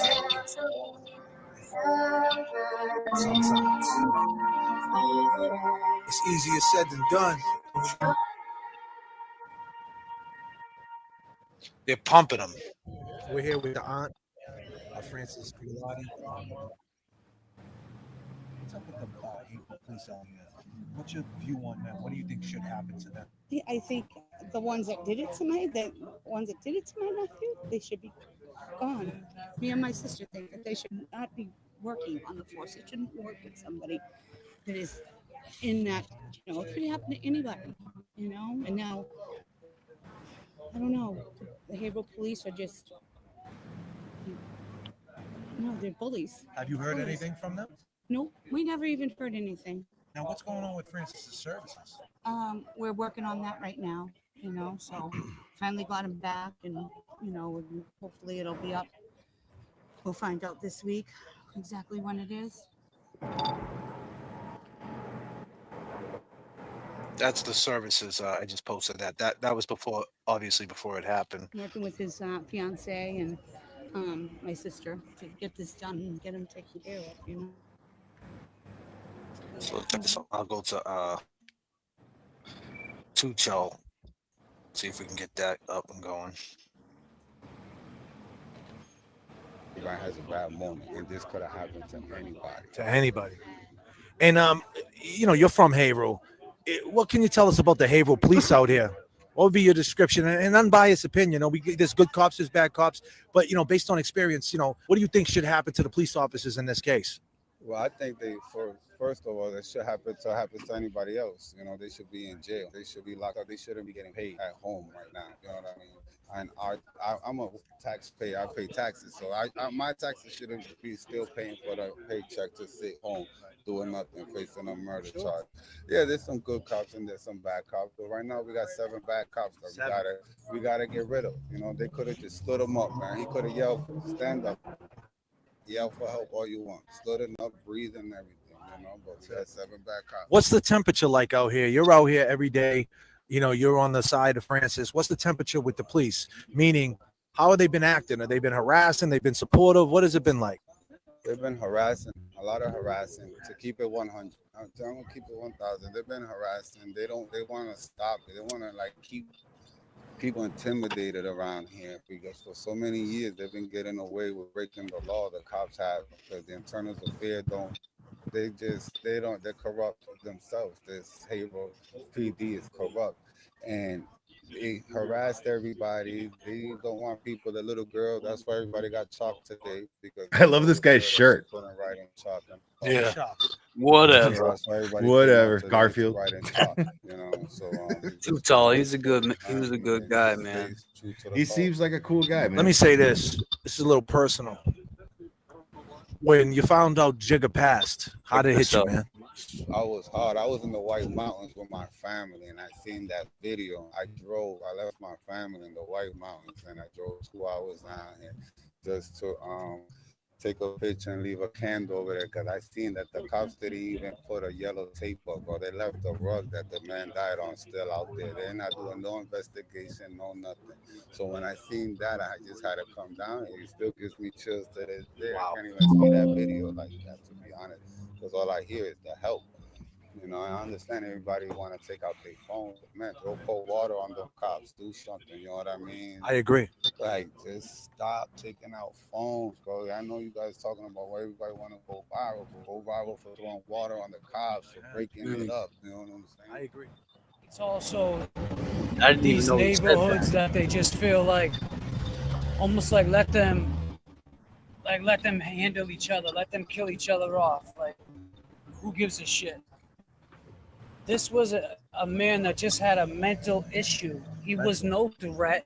He didn't hurt nobody. He wasn't charged with killing no police officers. And the 911 call that they played was a guy that was going in and out of traffic, not that he hit nobody. And we seen 25 minutes of the tape. Yeah. Him just walking around being scared. That's all it looked like.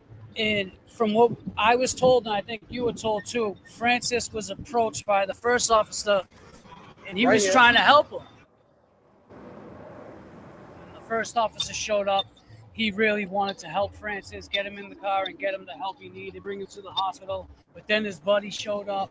And they became the threat. They became the threat. Pretty easy.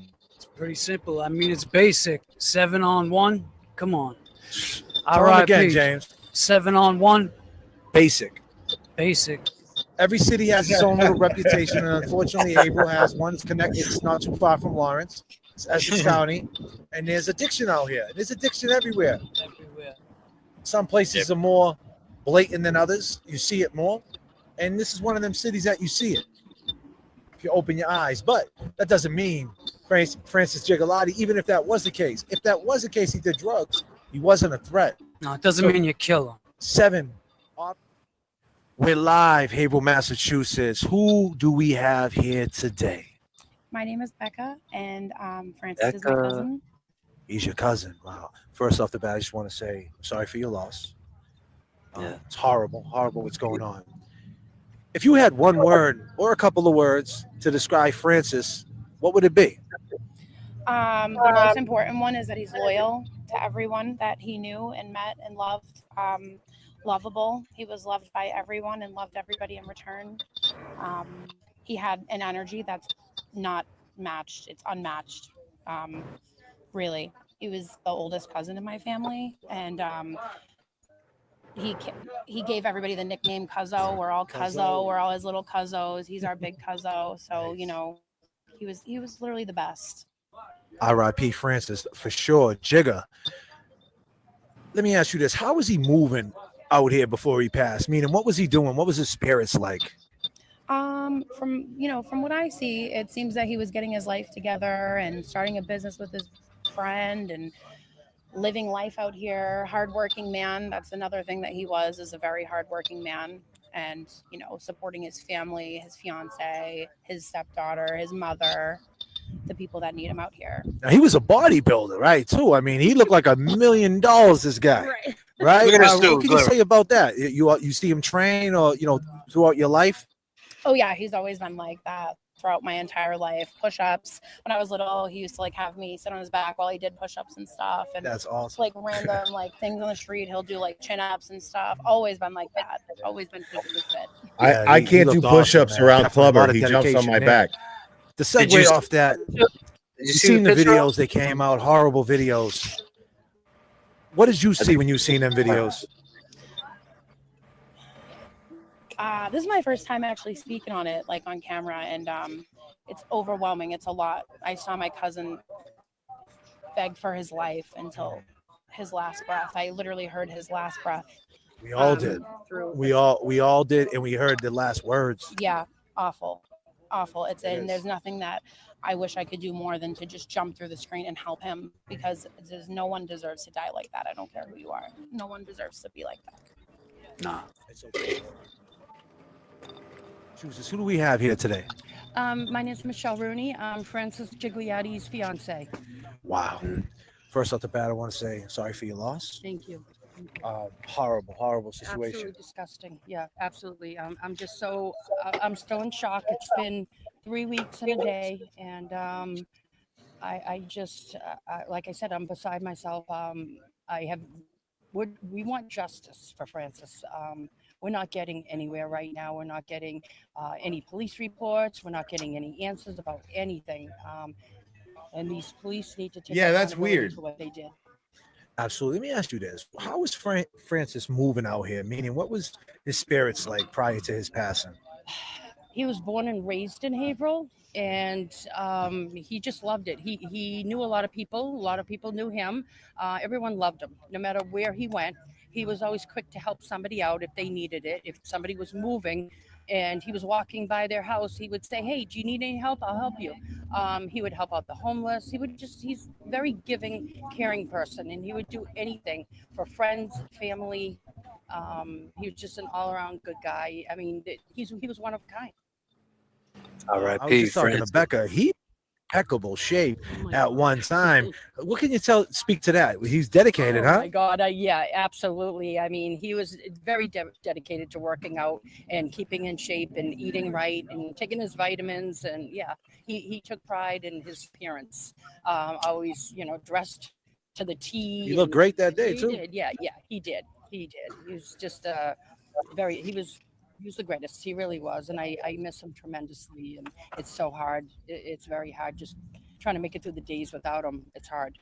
So you were there that day. Let me ask you this: what did you see exactly? When well, they had the street blocked off, so I pulled aside and I ran up the hill with no shoes on. By the time I got up to him, I heard him screaming, "Help, help!" And by the time I got up to the top of the hill where he was in front of the Bradford Seafood, all I could see was 7 cops on top of him, and his legs like dropped to the ground, and I could hear people in the background telling me that he's dead, he's blue, he's this, he's that, and I was screaming in disbelief. And I went around to the other side trying to get to him, and 2 of the cops were trying to block me from going to him.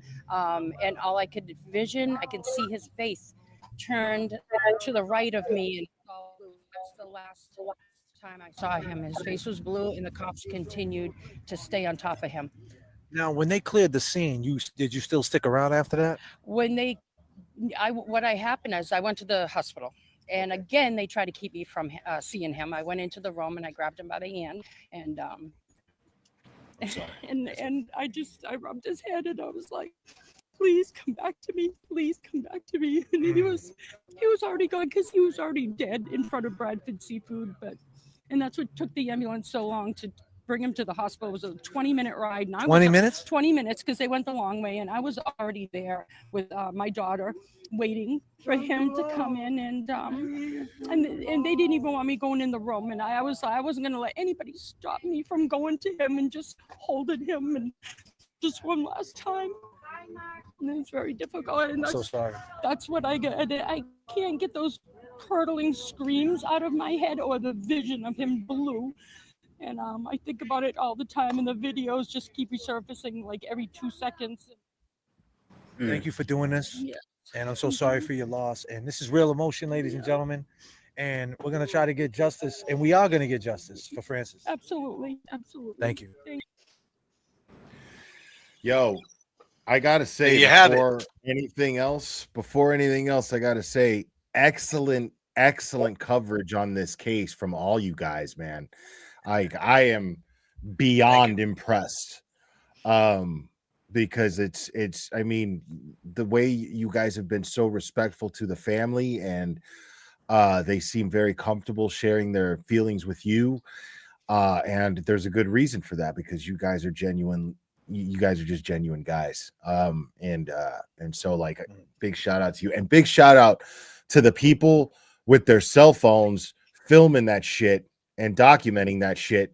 Those people are heroes too. You can't overlook the people, the citizens who pulled out their phones and documented that shit.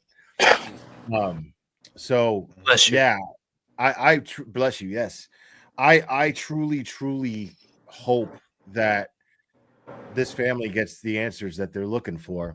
And you know, I hope that I truly hope that it turns out that he was not, that this was not a death that was that the police were necessarily responsible for. I hope that's the case. But the bottom line is how this was handled. It's not even a question that those cops should be reprimanded. This was absolutely irresponsible how the way they handled this, and it just seemed like they had no training whatsoever, no formal training whatsoever. That's how it comes off, you know. But Jesus, but I mean, this family deserves closure, because that right there was shameful. What we saw, I mean, just shameful. I mean, his poor mom hasn't even seen any of these videos, any footage yet. She said she can't watch it, and I don't blame her. I don't blame her.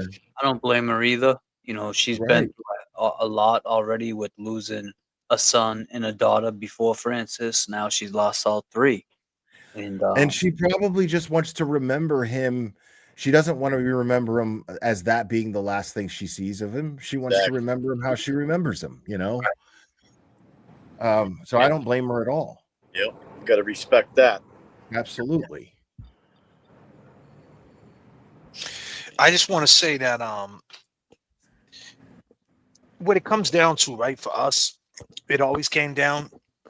Obviously, we want justice for Jigga, but it's the conversation. Unfortunately, he had to lose his life to spark these conversations. R.I.P. Francis. R.I.P. Officer John O'Keefe. R.I.P. Marcus Simmons. Marquis Simmons. R.I.P. to to anybody that's to all our lost ones, point blank. But the point is, the conversation is the system. And what it comes down to is the stigma of drugs. No one wants to talk about that. People want to act like they're better. Oh, he smoked crack, but I do Clonopins and Xanax. Well, it's the same shit. Whether you drink I don't want to hear that alcohol, whether you shit. do, I don't want to hear that. yeah, shit. it's all the same. It's all the Yeah. same. So he had a bad fucking day, and the police, they looked at it like, hey, we're gonna do it the way we want to do it, and they fucked up because he died. If he didn't die, he would have been he would have got held on bail. He probably would have had an assault and battery charge. They would have charged him up with resisting, assault and battery on a police officer. He would be in Middleton still on a $100,000 bill. If that, Middleton, if you don't know, maybe even like a detox or the Shattuck, maybe no bail. Yeah, but I'm the of the point opinion. is, I'm of the opinion that all narcotics should be decriminalized. yeah. Honestly. I mean, they're given yeah, to. so they're I'm giving just saying, med- like you go. jail, right? So the tentacles that are attached to all this, when I got involved in the Karen Reed case, more so when I got involved in the Karen Reed case, I always said it's the front row seat. You have the front row seat to corruption, and this is what they do. We seen not only did Karen Reed beat 2 murder cases, they double jeopardized her. The jury came out and said we didn't find her guilty on murder, and they still went and charged her with murder again. So Right. I mean, this is just another example of the police and the Commonwealth doing what the fuck they want to do. And if you're caught up in the scope and you're on the other end of this is what's going to happen. Look what they're doing to TB. TB's going to. She got found not guilty. I mean, do we not know Jen McCabe's guilty as shit? Do we not know Julie McAlbert? Do we not know this? And this poor fucking prick he's Turtle not Boy has been Turtle Boy has been validated, and yet he's still got these pending charges. Validated. Fascinating. Still going through it. Right. It's wild. Unfortunately, Turtle Boy's got to go through it, and Justice Gigolotti paid the ultimate price, his life. But this is the conversation that starts. Sean Ellis, trial 4, Scapiccio. It starts the dialogue of like Karen Reed's case was a perfect example of nostalgia, right? Like she tapped back in with John O'Keefe for something that was a fling back in the day, right? And that nostalgia got him killed. And then you go with stigma. Look what happened with the stigma. This stigma is not giving this kid a fair shot. If this was a white dude that, in Marblehead, Massachusetts, people would be outraged. But it's a Spanish cat in Haverhill, Mass. And he's on drugs. So that's what happens when you're on drugs. You die. So it's the stigma that's out here. The Commonwealth is a common thief, and it starts the conversation. So hopefully, we can keep the conversation going, Yeah. No, that's why you guys are here. When you guys mentioned it, when you guys were refereeing between me and LTL that one day. I don't know what you're talking about. Shit. You guys were talking about this, and I could really tell how fucking passionate you were about it, and it low key kind of made me mad for James Jackson, because I was like, the fuck was that? You know what I'm saying? Hold on. No. You motherfuckers are coming on my show and we're gonna fucking talk about this because like this isn't gonna fucking slide like that. So much respect to you guys for coming up here and speaking up about this. And this isn't gonna be the last time we talk about it. So any updates that take place, I look forward to collabing with you guys and talking about it. We can do it at my house, your house, whatever. Absolutely. Yeah.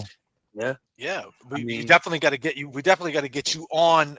I like to pick your brain. I like to know a little bit more about you and all the stuff that you did for Karen, and how you kept us entertained and all the work you put in. Because I sat back and I watched you, man. I mean, you put in a lot of work, 10-hour streams, and you broke the case down, and so your dedication. Well, I gotta give a lot of that credit to Sleuthy Goosey because it was her spreadsheet. She put a lot of time and fucking sweat and blood in that fucking spreadsheet.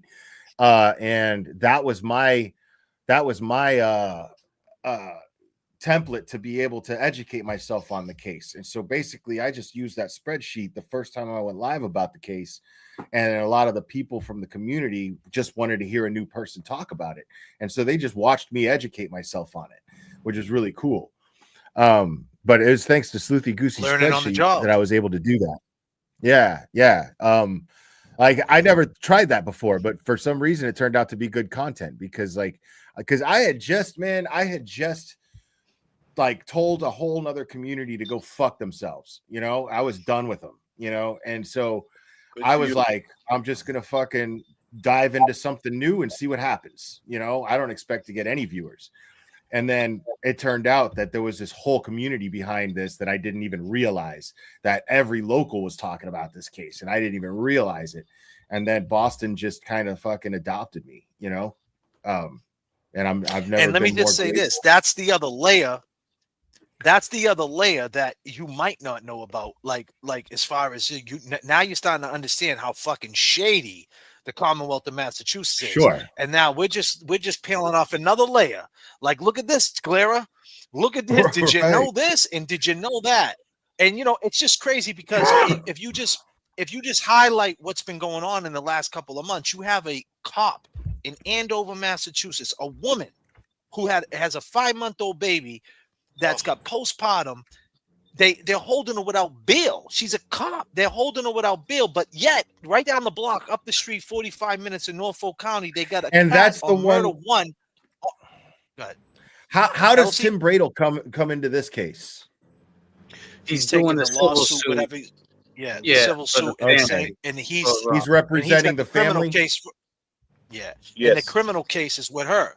So I mean, with her, Kelsey. But the point is, Kelsey, she's got everything going wrong for her. Like, where the fuck does it make sense for the Commonwealth to hold a cop without bail to go to Framingham jail? Now, keep in mind, Framingham Prison, Clara, is the oldest jail ever, and it's a state prison. They detain the girls there, and it's doing time. So it's not out the picture for someone who is on bail to bump into a lifer. Like, it's fucked up how they do. Like they'll put them together. Like they can, a lifer can touch somebody on bail. The woman got it tough, and now she got everything against her. One, she's sick, right? I mean, she's hurt because she got a hole in her chest from the bullet. Two, she's a fucking cop, right? Going into jail. And three, she's got postpartum and she's mentally fucked up right now. Yeah. And let's hold her without bail. Yeah, but yet, my friend. But yet, let's let a murderer out on a $10,000 bail. Wow. She brought a big. When you think about it, it's fucking insanity. Yeah. With that poor girl, I always think, man, just push all that shit aside. She brought a baby into this world 5-6 months ago, and she can't even hold her. God, yeah. I mean, that's whole mother world's and flipped daughter. upside Think of down. that mental health. Right. Think about what that's doing to the child. I mean, to have that connection robbed of them, that natural, that nursing and you never get it back. Right. There's no such thing as a time machine, man. So. I think where she's at right now and what you guys just spoke on, have that feeling of missing her child, that needs to stay with her right now because she needs to have her guard up. She's in Framingham State Prison. She's a cop, and they're going to test her at any given chance. As soon as she goes to the chow hall, someone's going to come over and throw a tray up in front of her. They're just going to keep messing. That's what they do in jail, dude. They try you. Well, if you're you know what I'm saying? Especially being up in there. So, I mean, they might put her in protective. They're going to try to piece. Yeah, they're going to put her in. Exactly. And then she's going to be surrounded by the worst of the worst in PC. Yeah. She's going to be around fucking people who burn people, skinners, rapists. You don't want to be around them. Yeah, it doesn't sound like she deserves to be part of that. No.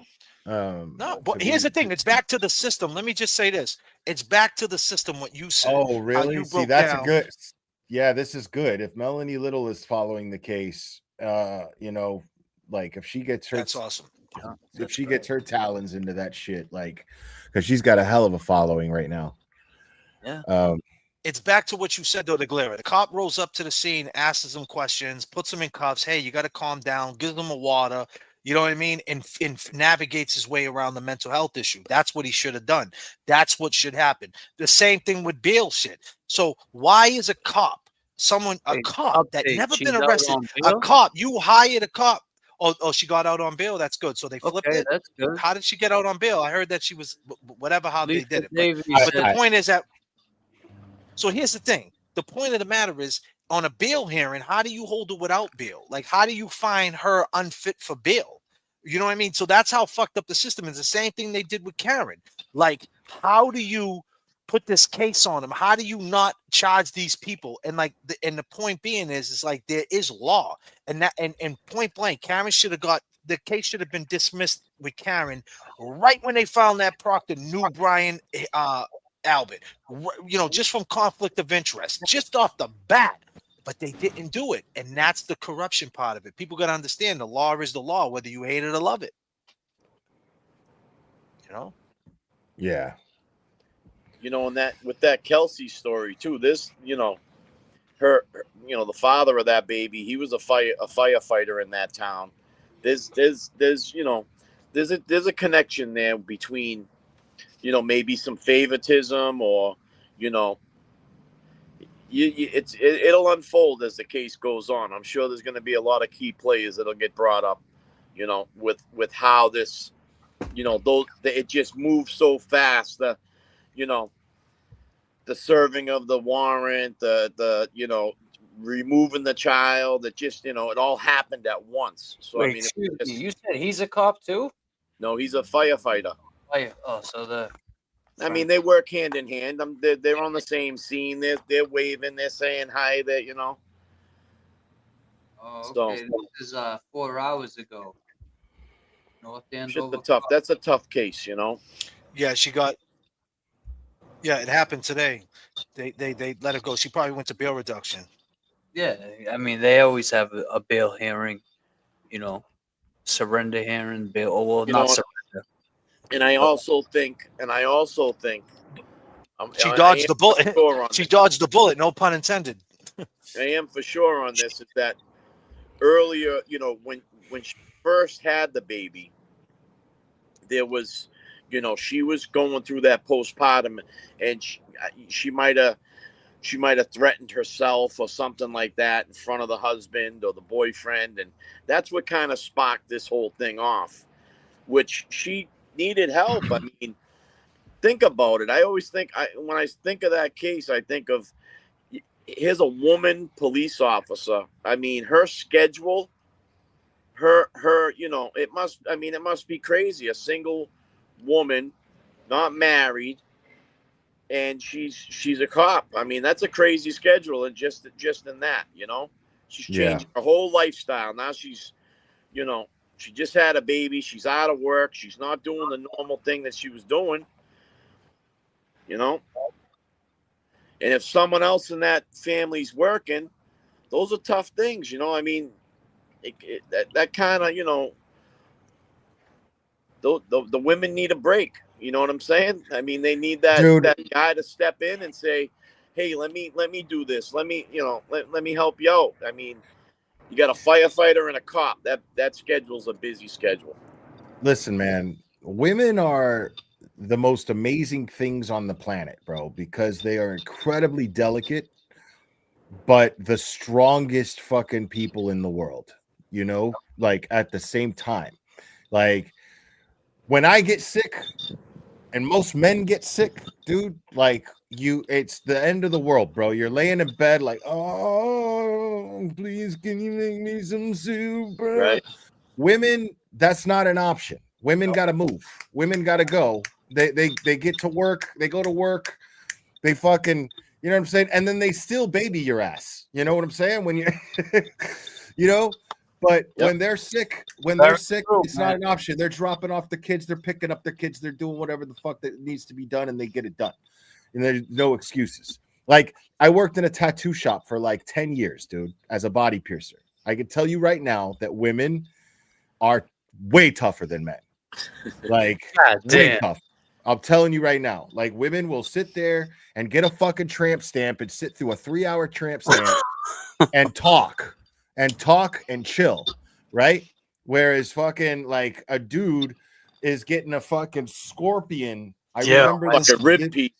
right here, and then the outline's done, and fucking he tells the artist, you know, because the artist wants to have a smoke break after the outline's done, and then he tells the artist, "Yo, I think it looks good like that, bro," because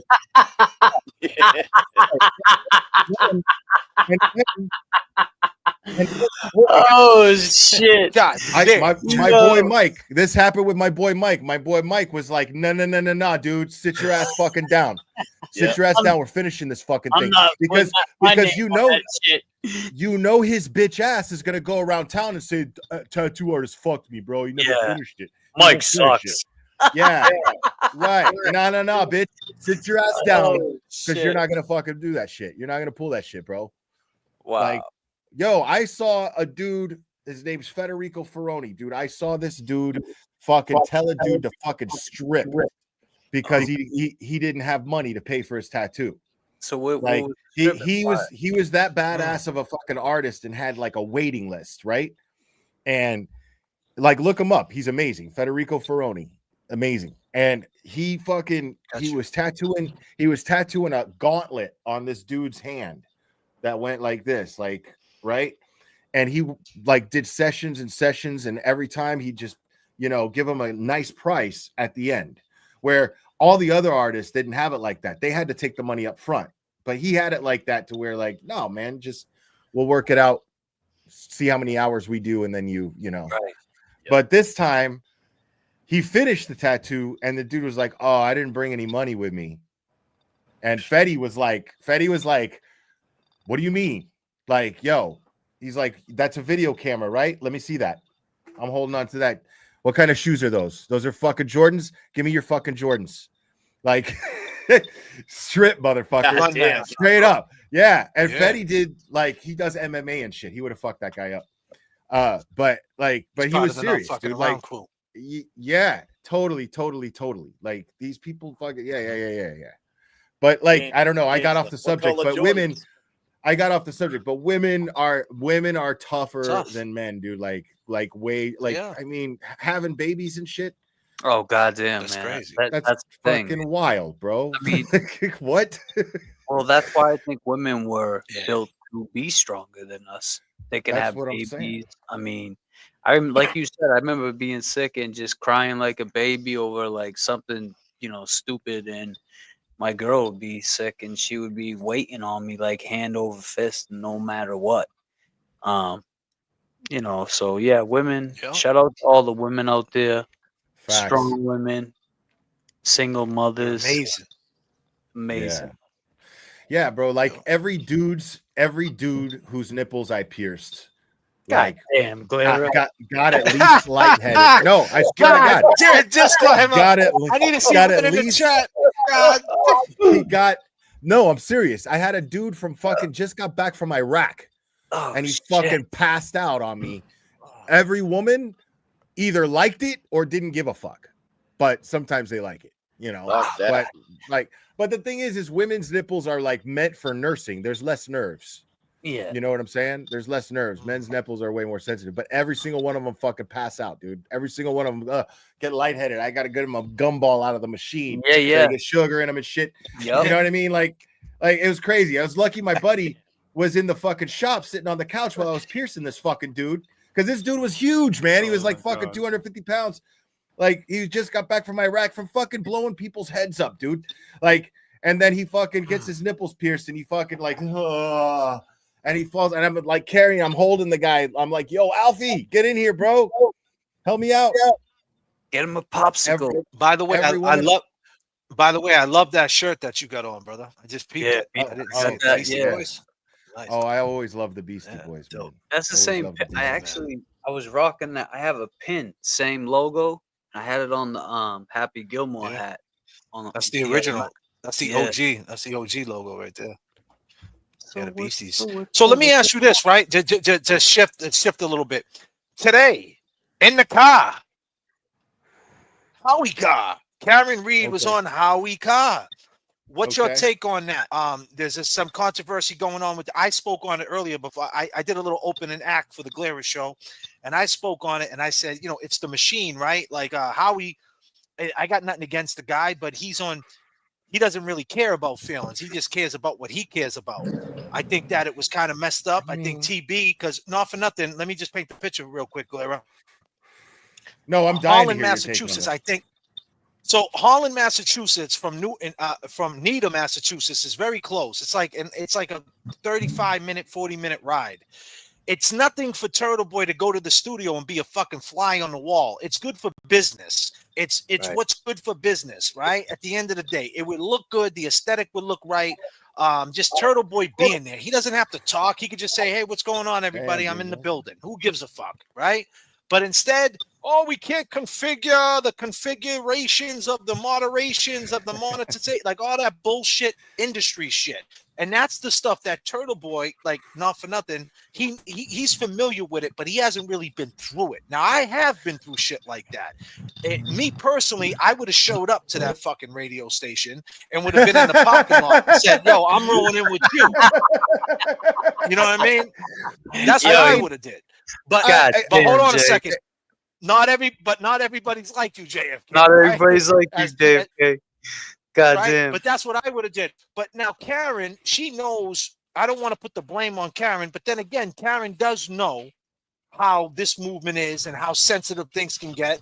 And it sucks. That's what I think. I just think it sucks. It's a bad look, and it puts everybody. It puts him in a pickle because he has to kind of not bite his tongue, because he won't bite his tongue. Let's be clear, but he has to be cordial and no sell it. Like, it's not a big deal, but it is a big deal because he could have been in that studio. There's no reason why he couldn't have took a seat in that studio, considering they have him on every week. At least a moment to call in. You know what I mean? Definitely, Like definitely. at least the moment to call in. Like, right. I mean, Turtle Boy is absolutely justified in his feelings about this. Now me, like I'm not taking any sides on anybody because I think everybody's just kind of seeing the opportunities that this holds for themselves. And I'm not faulting anybody for that. This is America, man. I believe in capitalism. Right on. Make your money, do what you got to do. That's cool. You know what I'm saying? But the thing is I posted a very, very honest tweet about my thoughts on this, and I stand by every single fucking word. I just feel like there's like some low key behind the scenes headbutting going on. Oh, for sure. And I don't feel like it's necessary. I feel like there's a lot of pride behind it. And like I'd like to see everyone just get past it. And, because I feel like Turtle Boy, man, it's not right to slight him. I mean, I get it. I'm definitely one of those people. Like, if you're pushy about something, I'm the kind of guy that pushes back or says "fuck you." Like, it's just I shut down immediately and go "fuck you." Give me like, you know what I'm saying? I'm just like that. I push back. I'm a man of principle. You know what I mean? Like, if I get ultimatums, it's the same thing. But the thing is, though, is like regardless of that. Regardless of if you think that Turtle Boy is too pushy, if you think he's too loud, if you think he's too vulgar, all of that shit, you cannot deny the fact that he is responsible for a majority of the support that Karen Reed has. That's a fact.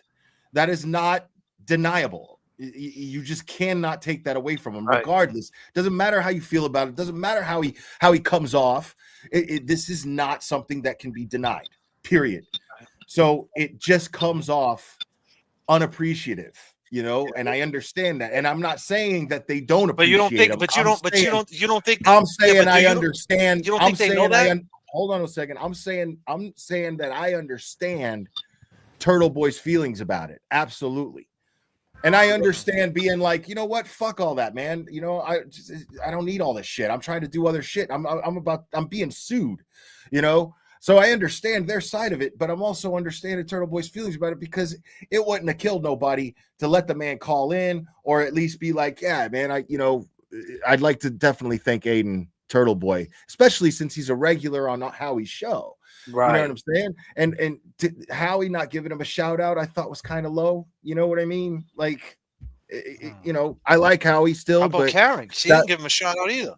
no, she didn't. I mean, you know, and I just, I think, so hold mean, up. Disclaimer. I mean, I'm when gonna you ask- think disclaimer. Disclaimer. Do you think? Let me ask you this. 'Cause, I mean, this question comes up in the Damn, chat man. a lot. Do you think that when Alan Jackson went on Turtle Boy's show, do you think that was their farewell to Turtle Boy? No, I mean, no. I think that they have a strategy behind what they're doing. And I get that. And I think it's wise to have a strategy. I mean, the most the most talked about attorney in the world right now is Alan Jackson. Right. And he's known for being strategic. So I understand I'm sure he's has a lot of say over Karen Reed's PR. I get all that. You know, and you know, but and he went on Turtle Boy's show, and God bless him for that, because it was he was the first one. You know, I mean, he went on Howie Carr first, but then he, you know, Turtle Boy conducted a hell of an interview with him. Alan Jackson was incredibly candid about a lot of things, and he gave Turtle Boy the credit that he deserves. But I feel like today, like the setting of Howie Carr, I mean, it just felt like all of these months of hearing Turtle Boy almost every day of the trial, of both trials, you know, and still going on Howie, and Howie covering his case and talking and keeping it out there. It felt like none of that mattered today. And you know, it just is what it is. Like, I'm not trying to trash talk Karen or Alan, and you know, I'm just saying it's how it felt. Right. You know? I'm sorry, Kerry. Just want to end it with this one last. I see a lot of people, you know, on Twitter comments. They'll say things like, "Well, it's because TB got all these charges." Well, newsflash: TB got all these charges because he fought for what he believed was right, and that was Karen Reed's innocence. You know what I'm saying? So let's be real. Why he's got these charges? The fact is that Turtle Boy is dealing with these charges to this day because of what he did for Karen Reed's support. Exactly. He sat in jail for 2 months because of what he did for Karen Reed's support. This is a fact, and it's an undeniable one. I mean, people can get mad at me if they want, but it's the truth. No, it is the truth. That's why I said it, man. I mean, they can get mad at me too, you know. And just to say something on the whole you know, Howie Carr thing. I mean, you brought up a point on you know, Alan Jackson, how strategic he is. I mean, do you think that was you know, that was brought up before they had this interview, to not mention him? I mean, I mean, to be fair, I have no idea what is the vibe between Alan and I haven't spoken to either of them since before the verdict. You know what I mean? So, you know, I texted with Karen at one point, like really lighthearted, like, congratulations, you must feel great. And she responded very kindly, and then that was it.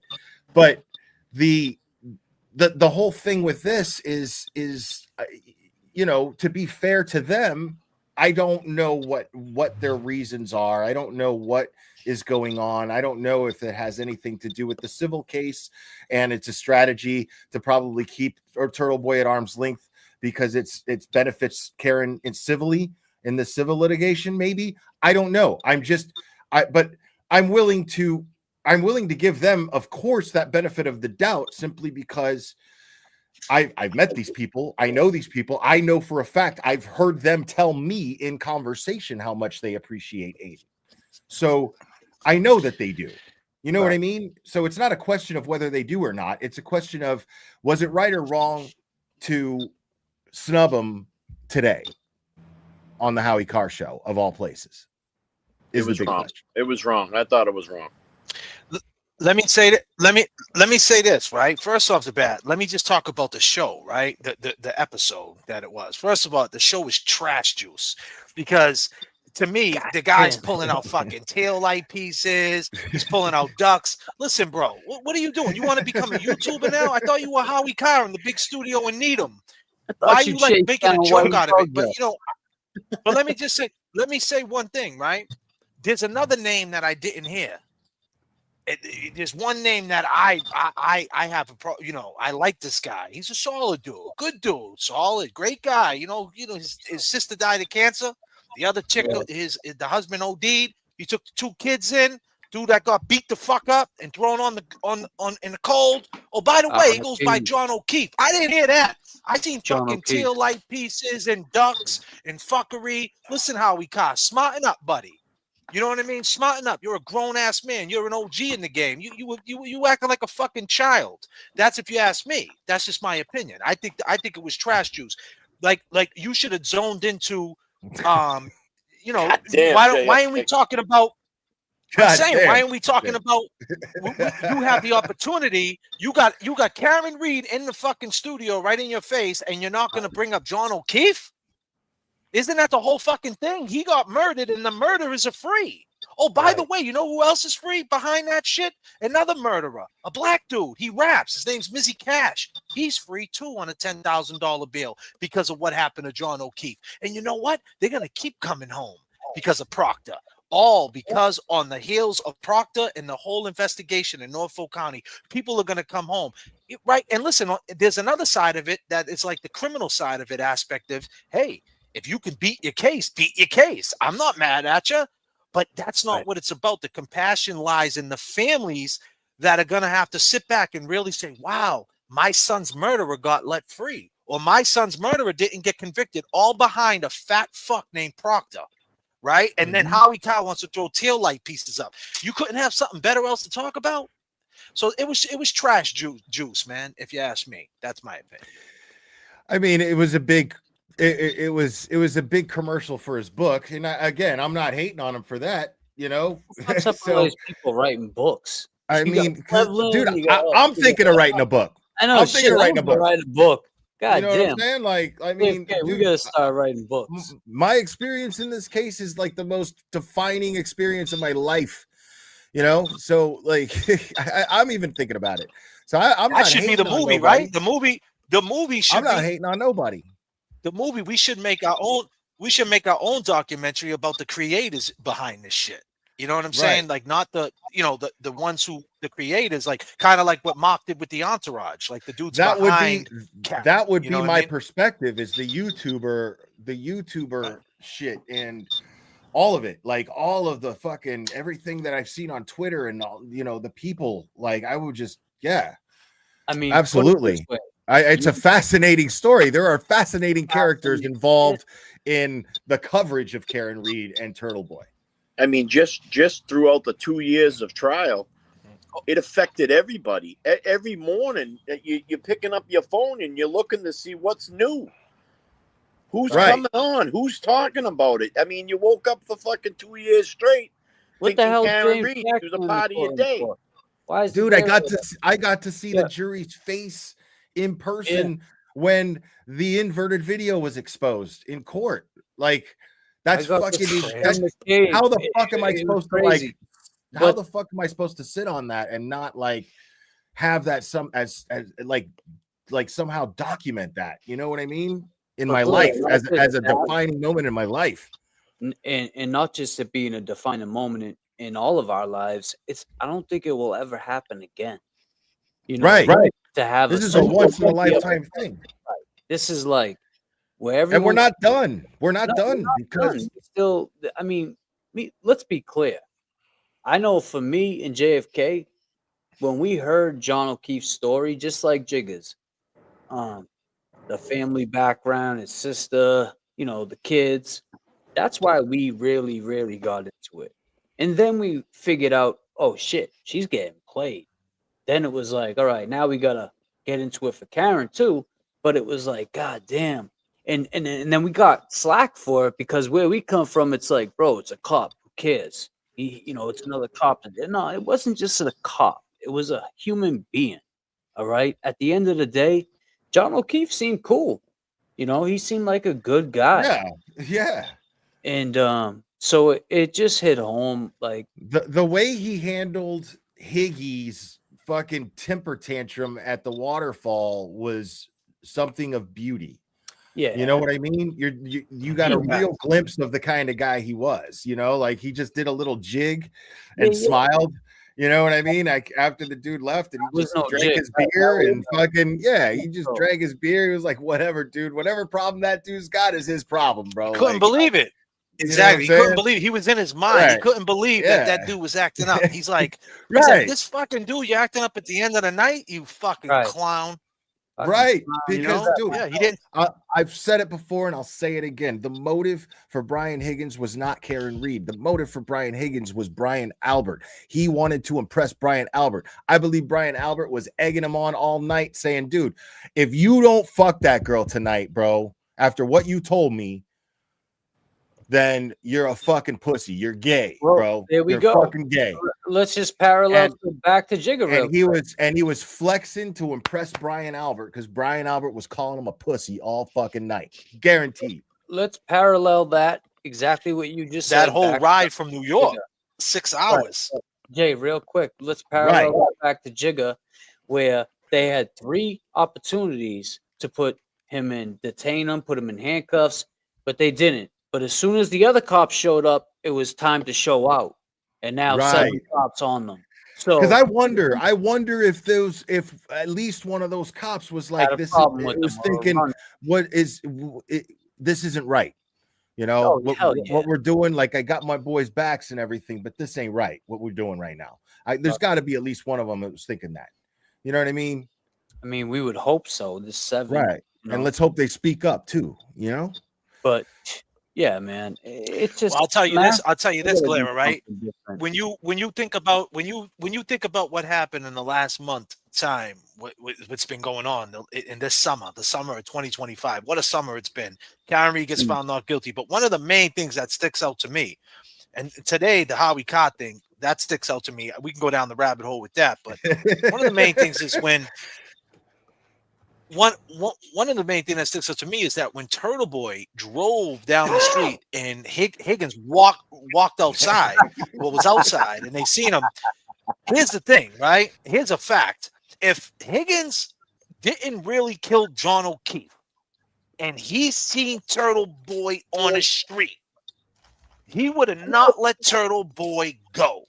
He would have been like, he would have had the gun on him. Because think about it, Turtle Boy had to drive by him, and then he had to turn around and come back by him on a cul-de-sac. If he thought he was still a cop and he had cop powers, he would have used them. But he knows he's not a cop. He knows he's on the other side now, and that's why he pulled out his phone and submitted. So that showed me everything you needed to know where Higgins stands in all this shit. And look, another thing with Big Bad Brian A. Big Bad Brian A. been a cop for what? It was like 16 years. He knows at the end of the day, even if Karen did back into John and killed him, it was an accident. It wasn't a murder.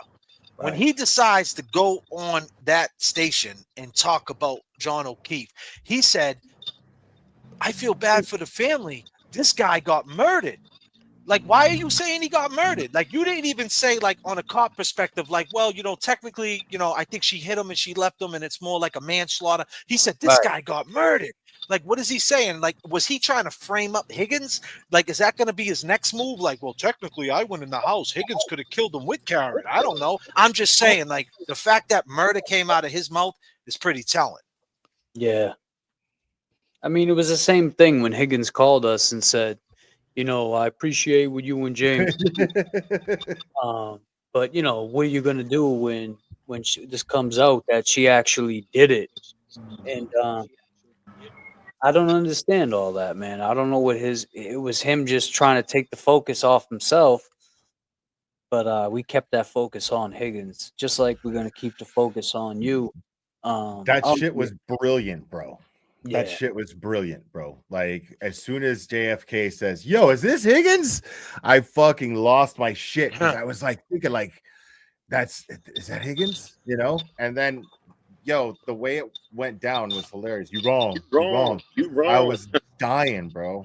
Yeah, but the way it went down, he knew he got caught. No, but there was so much buildup to him calling in that JFK, we didn't know he was going to call in, but we were expecting something because we talked not only to his friend that he grew up with, childhood friend. We did the waterfall reenactment. We went to that same day. We went to Macy's. Well, we went looking for Macy's, which was gone. We went to the Cambridge Side Galleria where Higgins grew up in Cambridge. So there was so many things that built up to that day. And that's what I said, Boston. I said the same thing at the beginning of the show. JFK said that earlier too. But yeah, I mean, it wasn't just like everyone, you know, I get it. It was funny. You wrong, and just him calling into a YouTube channel, especially a 6-string show. So I mean, but the biggest takeaway from that is that he's watching. Yeah, you know what I mean? That's fucking watching. Hilarious. That's just knowing that he is sitting there and he can't handle people talking about him on the internet without knowing what people are saying. It's driving him crazy. Just fucking makes me feel all warm and fuzzy inside. Right. You know what I mean? Yeah. He wanted to know what was being said about him and all that type of shit. So. Yeah. Because you guys went at him hard, bro. Like, you went over that waterfall footage.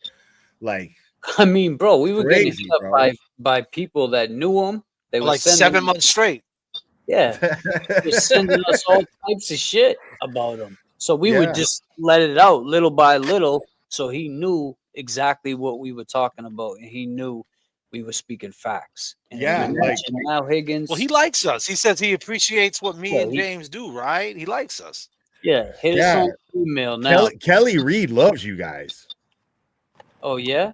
Yeah. Kelly Reed was like, she said, shout out Kelly Reed. Really nice things about you when I attended court one of those times. Yeah, Kelly was saying real nice things. She's awesome. Well, she said that there was going to be this party, man. That the release party. When she got found That's what I thought. There was going to be a party. She wanted me to DJ. I'm still waiting for the party, man. What the fuck? It's Thursday, isn't it? God damn it! What are we doing? Thursday. Karen. Oh damn! Where's Howie's studio again, Jay?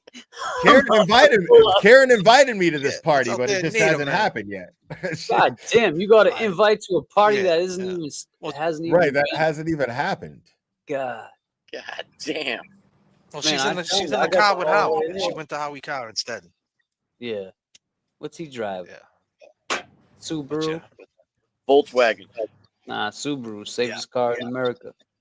Yeah. So let me just say this. So now you back to the characters of this YouTube thing. The creators behind the Karen Reed case. There's a lot of funny characters. Like, what's your take? Like, so you went at it with Sean McDonough. I see he's back in the news with Turtle Boy.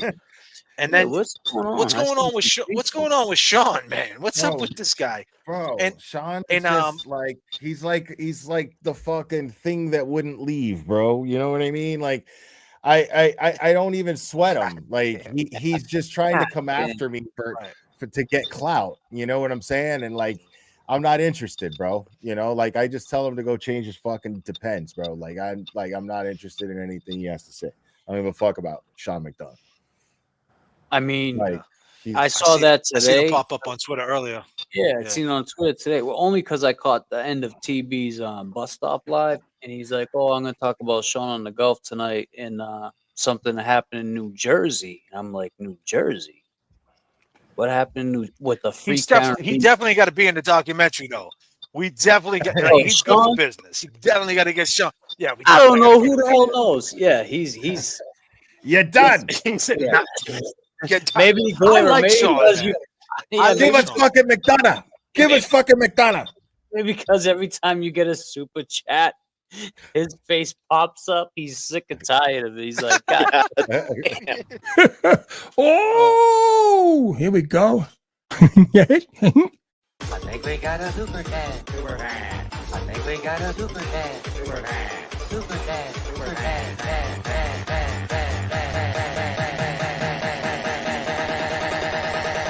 think we got a super chat. How dare you? That God that is the most that I give a fuck about Sean McDonough right there. God That's the damn. most. That's just classic. That's Yeah, I mean, crazy. honestly, with Sean, with me, I talked to Sean, and when he went the way he went, I think with him was with Turtle Boy that he felt that Turtle Boy says he's a journalist and all these different things, and he is a journalist, right? To be clear, my perspective of it, but his perspective is that this Absolutely girl is. fed him the case, and he's not really a journalist, and he's a little dude, and he wanted to be the top dog, right? That's what it comes down to, and I think he lost his footing in that. Like he got too lost in trying to shut down TB, and but he didn't care. He self-sabotages shit, and I feel He bad did, because and whining about Karen, not like she's fucking fighting for her life. She's trying to fight an entire local government, and he's bitching because she didn't send him an emoji because his brother passed. Like, dude, she's got more important things to worry about. Dude, we all lose people, and the older you get, the more it's gonna fucking happen. Grow a pair, relax. You know what I'm saying? Like, yeah, I get it. It hurts. It hurts to lose people, but the fact is it's not necessarily nobody owes you condolences, bro. Calm the fuck down. Well, Yeah, it's no, called crashing out. He just crashed out. Right. He just crashed out. That's all. He crashed out in real time at the wrong time. How's that sound? He crashed out in real time in the wrong time, and and that's what he kind of wanted. He wanted to self-sabotage. He was looking for the simp, right? Sympathy. And I That's what he was didn't looking even get a for. fucking emoji from Karen Reed or anybody on he his knows team. better than that. Well, He knew better than that. But once again, we said about Sean, me and James Jackson, when he was like, saying things, incriminating things about Turtle Boy. People were like, how could he say incriminating things? We're like, are you guys surprised? He's a fucking DEA agent. Like he's a cop. You know what I mean? Like I don't even hold that against him. Thing, and he doesn't even act like it though. That's the problem with that guy. Is like he contributed nothing. He's DEA, man. He is DEA, but let's be clear. He didn't fucking he didn't contribute any he didn't contribute any insight as a DEA agent with his channel. He was just fucking useless. And he didn't have he had worthless fucking content. He kept saying, my sauces, I got 5 guys in the inside, blah, blah, blah. But nothing would come of what he says, right? And then now he wants to fucking get credit for saying that Proctor got fired, and he heard Proctor was everybody knew Proctor was going to get fired. You didn't predict anything. You didn't get a source to tell you anything that we didn't already know. What are you talking about? So obviously this Amber KR is either Sean or she rocks with Sean because she's just keeps going defending Sean. We're not here talking trash. We're just I like Sean. I like Sean. I mean, that's what I'm saying. I get it. Like, but it's just like I get it. Sean was right on. Sean was right on the date. Keep spinning it. I mean, not my take on that. And I mean, I know we don't have to talk about Sean, but I mean, I feel like being an ex-DEA agent, undercover, Miami Vice looking motherfucker back in the day, he was made to fit in. When he worked those cases, he fit in under the radar. He snuck in and disguised himself to be one of the crew to make his score. The guy looks like a cop a mile away, bro. He didn't fit in here. You know what I'm saying? I call bullshit. Anybody can spot that motherfucker as a cop with their eyes closed, bro. But what I mean, being an undercover agent, he didn't fit in here. He didn't, his slot that he tried to make in here, everybody called him out on it and shit. He just didn't fit in. He wasn't, he wasn't undercover. Yeah, but Kev, at one point before we started getting into it, I guess there was a Facebook group where they had their little crew that they spoke on, and he was a part of it. So he felt slighted when he got the boot from the group. And I get that. You feel like you're a part of something. He just thought he thought the DEA, that badge that he had, that DEA was and it was good for the movement to say that you got a DEA agent on the side of Karen Reed. That's good. That makes people say, really? You're a DEA agent and you think she didn't do it? And makes people. That's the only reason. It's good. That's good. I even entertained but then he let it get to his fucking head, and he started wanting to be the top dog and go against Aiden and this and that. And it was like, you shouldn't even do that. He should have just stayed in his lane. And, you know, I wish he did, to be honest with you. Right. He thought there was a pissing contest between him and Aiden, and there wasn't. He created one for himself in his mind, and it was weird. The segue off the segue off was that. weird. The segue off that. He named the dude. So I bring up Sean because there was another hit. He actually named somebody. There was a cat named LTL. He named him BLT. God damn, Sean. And it stuck. And it stuck. I mean, Sean he knew. God damn, Sean. Hey, done fucked this whole shit up. God Just go. damn, Sean. God damn, Sean. He ain't the only one that can make a BLT. Oh man, Sean, man, you fucking ruined everything, man. God damn, Sean. God damn. Where you at? Son of a motherfucker, you. God damn. Disclaimer. Madonna. Give us fucking McDonough. That shit's crazy. Yo, he's definitely gonna be in the documentary though, 120%. Yeah, getting fucking. He's gotta be in it. Show Turtle Boy getting hit with fucking. Yo, we should make a boxing match. Madonna versus Aiden in a boxing match. That's why, like, I don't even dislike him. I just feel bad, you know, like it's just seeing an old man act senile like that, bro. I'm just like, dude, man, stop. Like, listen to your wife. Get off the fucking internet. Knock it off. Oh, like, it's not for you, bro. It's not for you. I mean, but if he's like got some direction and some, you know, a little PR behind him, he's perfect for the internet.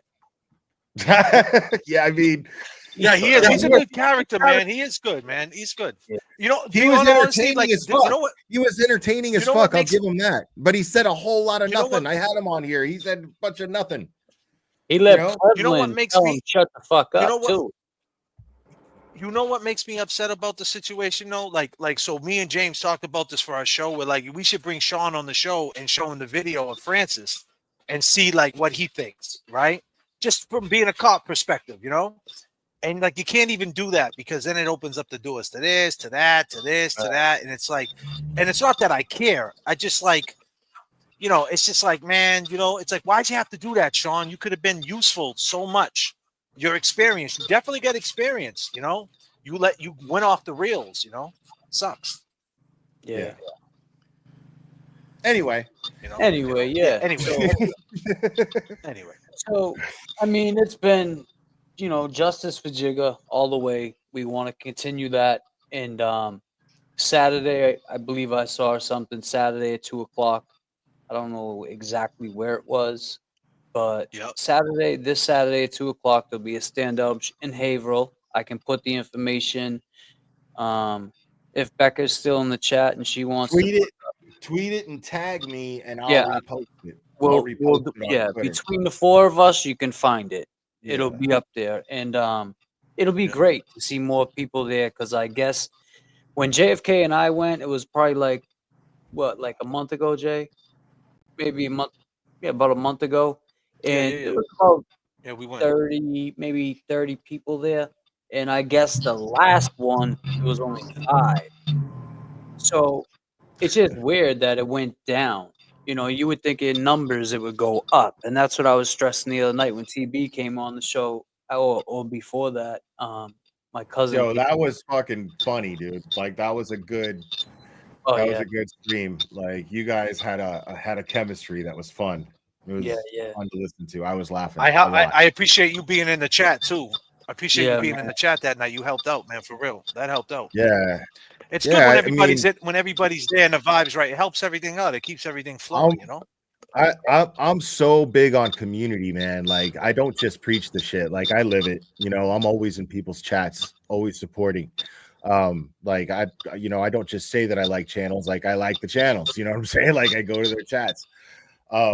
Sometimes when somebody's going on, and I don't want to go on at the same time, it's because I want to watch them. You know what I mean? Like. So I mean, like I and this community has been amazing. Like You know, it has its bumps. You know what I mean? People have their problems. Like, I had a little beef with Mike Crawford for a minute there, and then, you know, after the verdict, I realized how fucking petty and stupid it was, and then I just squashed it, and now we're cool as fuck. You know, and and then, you know, there's the BLT stuff, but I ain't got no beef. Like, no, I got no like feelings towards BLT, bro. Like, you know, I hope he does well. You know what I mean? Like, he's only shooting himself in the foot. Like, that stream that we did on your channel, like, when at that one point when we were like, when you were like, I hope you like, I got exactly what I wanted out of this. I was like, yeah, I got exactly what I wanted out of this too, because he just shot himself in the foot the whole fucking time. You know, I didn't even have to do shit. So, and that was it. You know, that's all I needed. So, but You know what? again, And the fact that he, the fact that he, I do hope he does well. What's that, Kevin? Kev? We're probably going to hit on the same note. I was just, you know, I wanted, what did you think, Glera, about, you know, him coming up there and you know, not speaking on that he did, you know about this story, and, you know, he did do a small clip and shit. I mean, he sat there and he rambled on, and I mean, he came in there like, you know, I mean, oh, he yeah, flat I out, want to he help flat out out. lied. Yeah, he flat out lied is what happened. He flat out lied. He played played us too, man. So, yeah, I mean, you like, it was interesting because he's up there and he's accusing me of being snobby and stuck up towards him, which is just plain not true. Nobody would agree with that. And we, the two of us, have been around a lot of other people locally there, quite a few times, a handful of times. And so nobody would agree with him on that. But he proved that he was projecting because he treated James Jackson like that. Right. You know what I mean? Like he totally blew him off. Like, he went to introduce himself and he fucking blew him off. And he's like, wait a minute, nah. And when I met the Glare, bro, like, we hit it off right away. We were Yeah. You know what he said? Though? That was crazy. He's like, oh, I thought you were, I just thought you were with the family. Well, so bro, if you thought I was you still with can't Reed's family and you're here Why- supporting her family, wouldn't you want to ask, like, who are you? Exactly. You know what I'm saying? And not only that, or nice to meet you. yeah, you're with the family. I'm here. I'm doing this for the family. I would have played it like, yeah, she's my cousin, if that's what he thought. But I mean, disclaimer. But anyway, we had breakfast with him the first time we met him. We broke bread with him. Right. Man. Me, you, Tom. He sat across from us, and he would, like, literally, how I'm looking at this laptop is how he was. Just, you know, pass the salt, pass me the butter. And it was like, here you go. Here you go. You know, and I get it, man. Some people have social anxiety. Oh, Becca, I appreciate it. Don't give me money. Yeah. So here we go. But That's what we needed. Yes, there you go. Gar Park. So, GAR Park. Yep. Awesome. Saturday. Thank you. Thank you so much, Becca. And my prayers to you and your family. I hope you get justice. I really do. And if I'm up there in the near future and it's a Saturday, I'll do my best to make it out to a stand-up. Awesome. Shout out to you, Glera. Yeah. Yeah, For sure. That would be dope, you know, having more creators out there. You know, when JFK and I showed up there, that first we were getting looks, but then they recognized who we were. So I guarantee they see you, they see TB. I mean, TB's got his own shit. If he wants to go, they see different creators, they're gonna be like, wow, they're right here. And, you know, people follow you, so wherever you go, the people will go. Like JFK. Yeah, and we would have had a bigger crowd tonight if we weren't competing with Bettero and Mike Crawford and you know, a few other TB's people. about to come on. And that's all good. Yeah. It's like they'll catch us on the replay crew. Right. We love you too. And when there's an update, we can fucking recoordinate. You know what I'm saying? Like, exactly. So yeah. We here now. I'm in. You know, you guys got me. I'm in. So I'm gonna, when there's updates, you know, I'll be sure to keep my chat updated with them, and we'll coordinate and do another one of these, because I know everybody here watching and really enjoying it. Sounds good to me. I mean, like you Oh. said, any updates? I mean, since we're speaking on it, we can, like you said, any updates, we'll reunite and we'll talk about it. And then even if we can get Becca back up here, I know Michelle is going through her hard times right now. I spoke with Francis's fiance, and she's just not ready to come up in one of these boxes right now and speak. And that's perfectly understandable. Absolutely. I'm personally of the opinion that family members should probably not speak on the internet too much about stuff like this, because then people start twisting what they say, and they make themselves more available for backlash on the internet, and they don't need that stress on top of already their grief that they're going through. You know what I mean? So I always try to recommend that they do that to a minimum, but I will always give them a voice if they want one. You know what I mean? No, it's a good point. You get attacked. They do, and that's what she's going through. She's going through that. She's reading into the comments, and people are saying, "Oh, well, he got this or did this allegedly," and I tried to tell her you can't let that's background noise. You can't let that background noise bother you, you know. But other than that, I appreciate you, Glera. I don't know if you want to, man. if you want to keep going or what, but Yeah.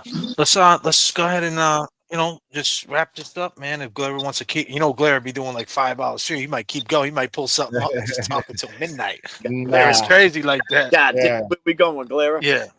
No, But I know I you think do. I'm I know gonna- you do like 3 hours. We're at the 247 Yeah, mark. yeah. 3 hours is typically what I go for. Yeah. And it was a great stream, man. Like I knew this was gonna be good no matter what, because like we all really like each other and have a great respect for one another, and I value when I get to interact. I don't have guests on the show often, so the guests that I do have mean a lot to me.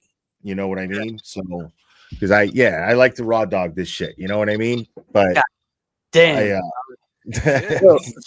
Hey, we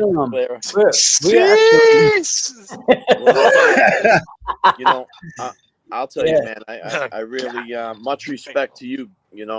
Will. I mean, you said you were going to speak on it with us, and you're a man of your word, man. We're up here with you. Four square boxes.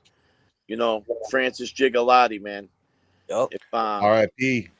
If you guys haven't, if you guys out there in the chat, if you haven't stood up for Francis, stand up.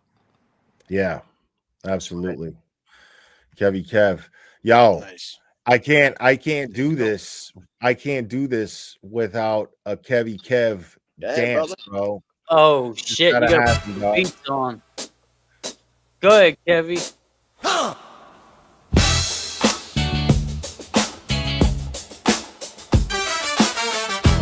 Chevy, where you at?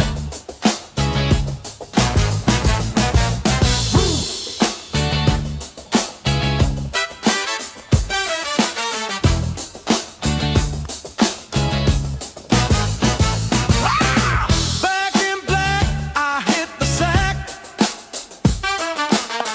Too long gone, yeah, I'm glad to be back. Let loose, breaking the news. Hanging on, baby, I ain't no fool. Looking at the sky, Let him have it, Kevy Kev. Let's go. the hearse, 'cause I'll never die. 9 lives, cat's eyes, abusing everyone, running wild. Ow! I'm back, yeah! Say it loud. Oh! I'm back, ow! Say it proud. I'm back in black. I'm back in black.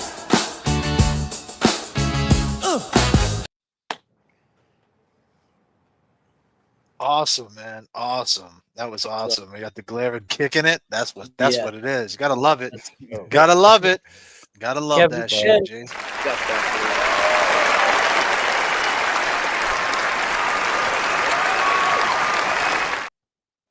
The stream would have not been complete without a Kevy Kev Glare dance off, bro.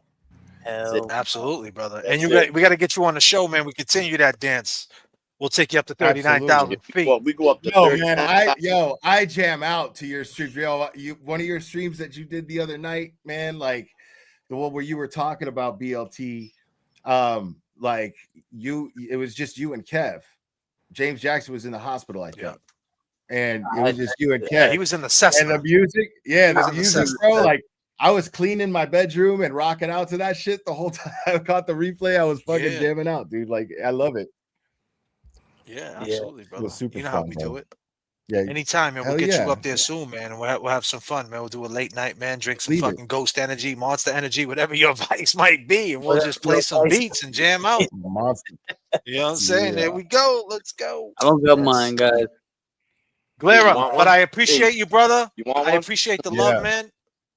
And Oh. thank you for having us up here, man. And I'm a fan of the show, everybody. And if you're not subscribed to big the Glera, people that are watching the trolls, subscribe to the Glera, subscribe to JFK Show Off, James Jackson, JAMES, JKSN, and Kevy Kev 781. And you can hit us on the Venmos, and you can hit us on the Cash App. We're open 24 hours a day. Yes. Sir. Yeah. My friends. Yeah, man. I man. am so grateful. I am so grateful to you guys for doing this. So and educating me on Francis Gigolotti. Prayers to his family. Rest in peace. And we will keep up with updates. And all of you guys, Kev, thank you for fucking the dance off. I had a great time. James Jackson, JFK, you guys are fucking the dopest of the dope. I love you guys. Never had a bad experience with you yet. I can't imagine it happening. Can't imagine it happening. Absolutely. So Let's go. so we will do this again, buddy. Soon. Believe. Appreciate you, brother. All right, guys. Peace All right, out. Bye, Glera. guys. Thank you. Have a man. good night. Peace. Thanks. Guys, Good night, guys. enjoy your night.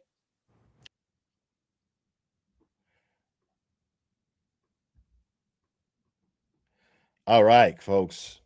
Yeah, man. Thank you guys for hanging out, man. That was even more fun than I expected it to be, and I expected it to be a good show. So I'm really grateful to you guys for hanging out. Like I said, I know I was competing with old Mike Crawford and Betterow, and the mighty Mark Betterow. It's always nobody stands a chance against the mighty one. And so you guys stuck with me, and I'm really grateful to you guys for that. So I appreciate it. But yeah, guys, thank you so much for hanging out. You guys are absolutely amazing. If you're not subscribed, please make sure to subscribe. Make sure to touch me on the like button, and make sure to hit the notification bell. Make sure so that you know when I'm going live. Double check. YouTube be kicking people and unsubscribing, man. Double check. Make sure that you're subscribed, because you might just be picking me up on the algorithm and you're not even subscribed. So, yeah, man, you guys are absolutely fantastic. And all of the support, guys, thank you so much. I really appreciate it. And somebody sent me a Venmo. Let me give them a shout out real quick.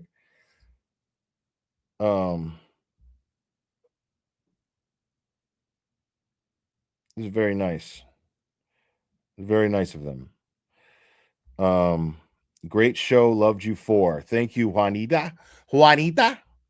Muchas gracias. All right, guys, I love you very much, and we will do this again very soon, my friends.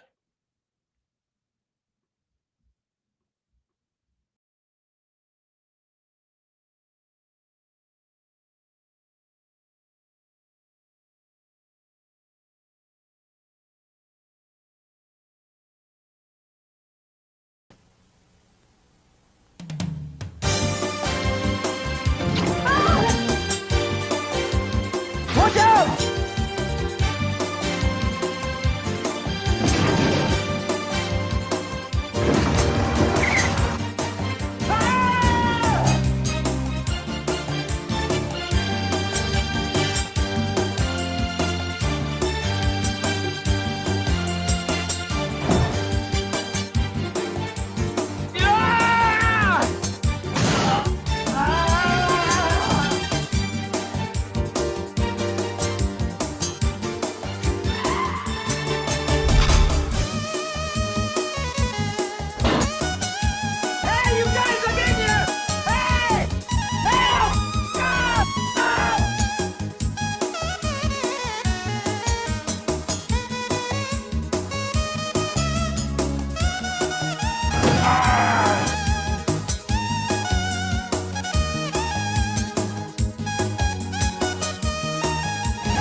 Today, being retarded means leading a full life.